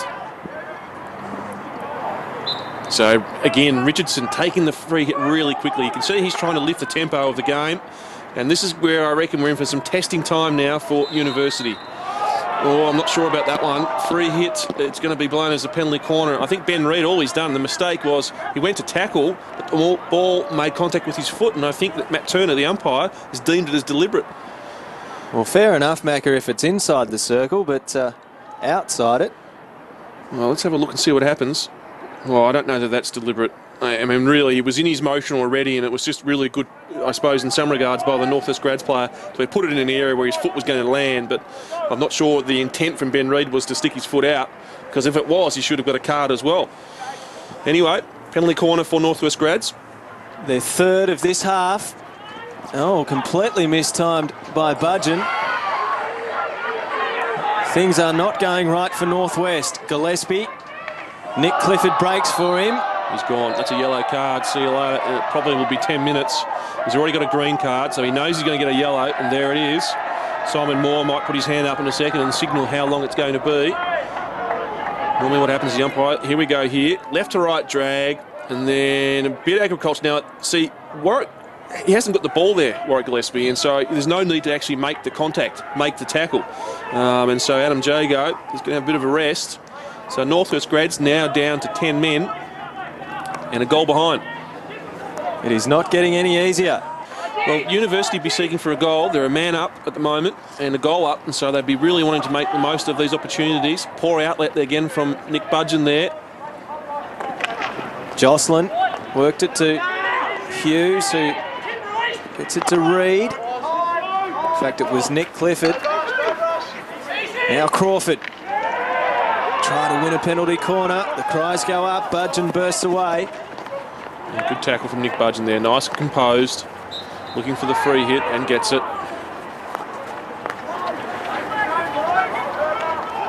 Good pressure on Warren Lucas here. Again, the University can afford to do that because they've got one more player, so they can really put some pressure on the deep defence. Here's Andy Crawford, tries to find the foot. Almost appears as if it's come off his knee, but I don't think it did. Jacobson with pace. There's Ben Reid too. Big chance, Richardson, and in the end, a magnificent save. More good work from McGregor. It was equally fantastic work from Richardson. Really desperate stuff. This could have very easily gone in, and we could have been all level. Not the tightest of tackle with Ben Reid there, but great through ball by Jacobson. But again, the work from Hamish McGregor. He's the one at the moment. He's made some really good saves. Ooh. Oh, you got it. Richardson. Can you believe that? How Couldn't good. quite finish it, but gee, the reflexes were fantastic. How good's a hand-eye in that situation there? The problem for Murgatroyd right now is next time that happens, he's going to say, well, geez, I can't go that way. And Richardson, wow, that's amazing. Haven't seen a trap like that for quite some time. A brisk evening. It's not a good night for a walk, especially a backwards walk. I'm starting to worry myself a little bit, actually, Alistair, I must admit. Not sure they've got the right shoes on, the walking shoes. Might have to be done at a different time. Sure, you remind me of that. Well, I think it was said that you would walk home. I believe that was a reference to your method of transport this evening. Sure I was talking about tonight, but anyway, we'll see what happens. Long way to go. Headlam bursts towards the circle, and it's a free to Northwest, so here's an opportunity for them. All our games being recorded, of course. So we've got the evidence, Macca. That's it. Oh, good work there from Warren Lucas. Here we go. Shot from Richard Headlam there. Good save from Hamish McGregor again. Right in the goalmouth, that one. It's certainly been a half of more opportunities, more intensity from Northwest. They're pressing each time Hamish McGregor gets in the way. So Northwest doing lots of attacking for little reward. Can they break through? Bad pass. Big opportunity here. All we needed to do was to find Oliver Close, and you'd back Ollie Close from that distance one-on-one with most people in the comp. Lucas, Headlam, one way then the other, gets through. Murgatroyd applied the pressure, just held him up in the end, happy to concede the free.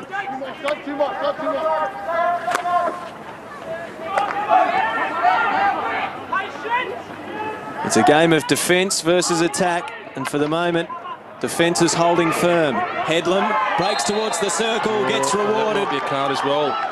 Not sure here. No, he's not going to give one. Again, I think the decision there is that he got him behind, and Anthony Murgatroyd, it's a bit of a squish tackle, so it's just around about now. Drags one way, goes the other way, and then you'll find goes to ground, makes contact with the body. And that's the main reason for a penalty corner to be awarded.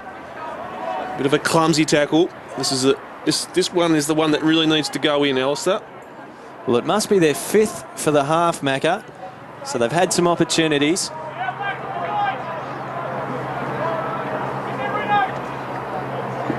Time is not on the side of Northwest. They need a goal. They need to level scores. And they have completely muddled that up. Jago puts it back inside the circle, but gee, for a set play, the kind of playmaker that you practice at training 1,000 times, that was very ordinary. Park, he's not giving up. Richardson was there, but no one could get on the end of it. It is not Northwest's night. Here it is on replay. Well, it was one of the few times where Northwest grads were able to get in at the deep defence of University, and Simon Clifford really just a little bit cavalier with his shot. Richardson, is he the man of the moment? Burke tries to get a shot away. McGregor again desperately defends for University. He has been a hero. Yeah, McGregor's the one at the moment. You would have thought that he had two options then, James Burke. One was to pass the ball straight back to Richardson to tap in or get there really quickly, and maybe the option he chose wasn't the right one. But irrespective of that, Hamish Gregor made sure he did his job. Not without their opportunities, Northwest. Jago, perhaps another one coming up. Headlam inside the circle again. McGregor's out. A penalty corner awarded. They will get another chance. Well, I thought that was, pretty close really in some regards. What would have almost gone through Matt Turner's mind was, is it worth a stroke? I don't think it was. And so a little tap away there from Richard Headlam, so potentially it could have even have been University's free hit before that because he deliberately knocked his stick away. I'm surprised that was allowed. Interesting. Well, here we go. I doubt they're going to get another opportunity, Macca. No, I don't think they will either. I'm surprised that they haven't put all their players up. Northwest grads try and keep it in there. They failed until now. Budgeon, it's Messi again. Can he get the shot away? They've cleared it again, University. It's been a very disappointing aspect of the play from Northwest this evening.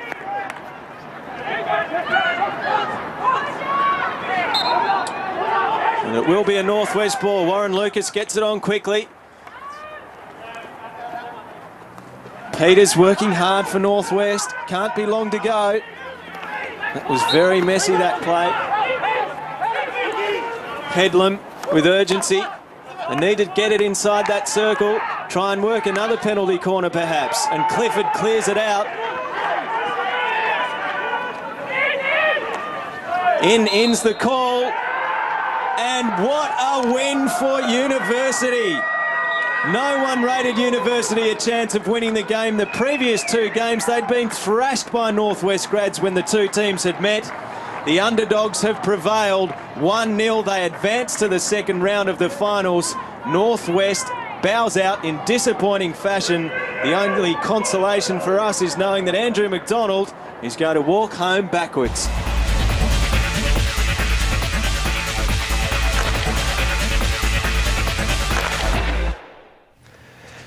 I was retired at home, being a house husband, cooking noodles. Then I saw an ad for the SES in the paper.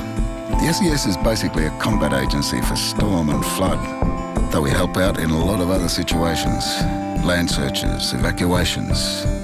I wish I'd volunteered for it sooner.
I show you my first dressing room.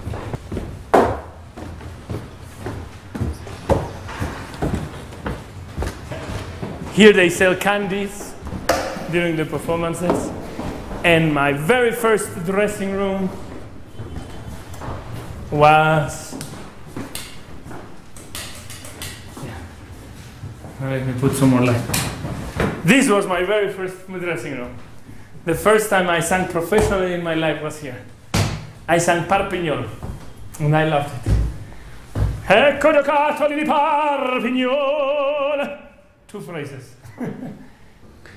You know, dressing rooms are like a chapel. This is the moment right before you go on stage. You can be crazy, you can be concentrated. I mean, every singer has their own things. People decorate their dressing rooms. I don't do anything. Normally, what I do is I make it mine with my own mess. You know, I bring my things, and suddenly there's water and papers and presents and my clothes is there and here and everywhere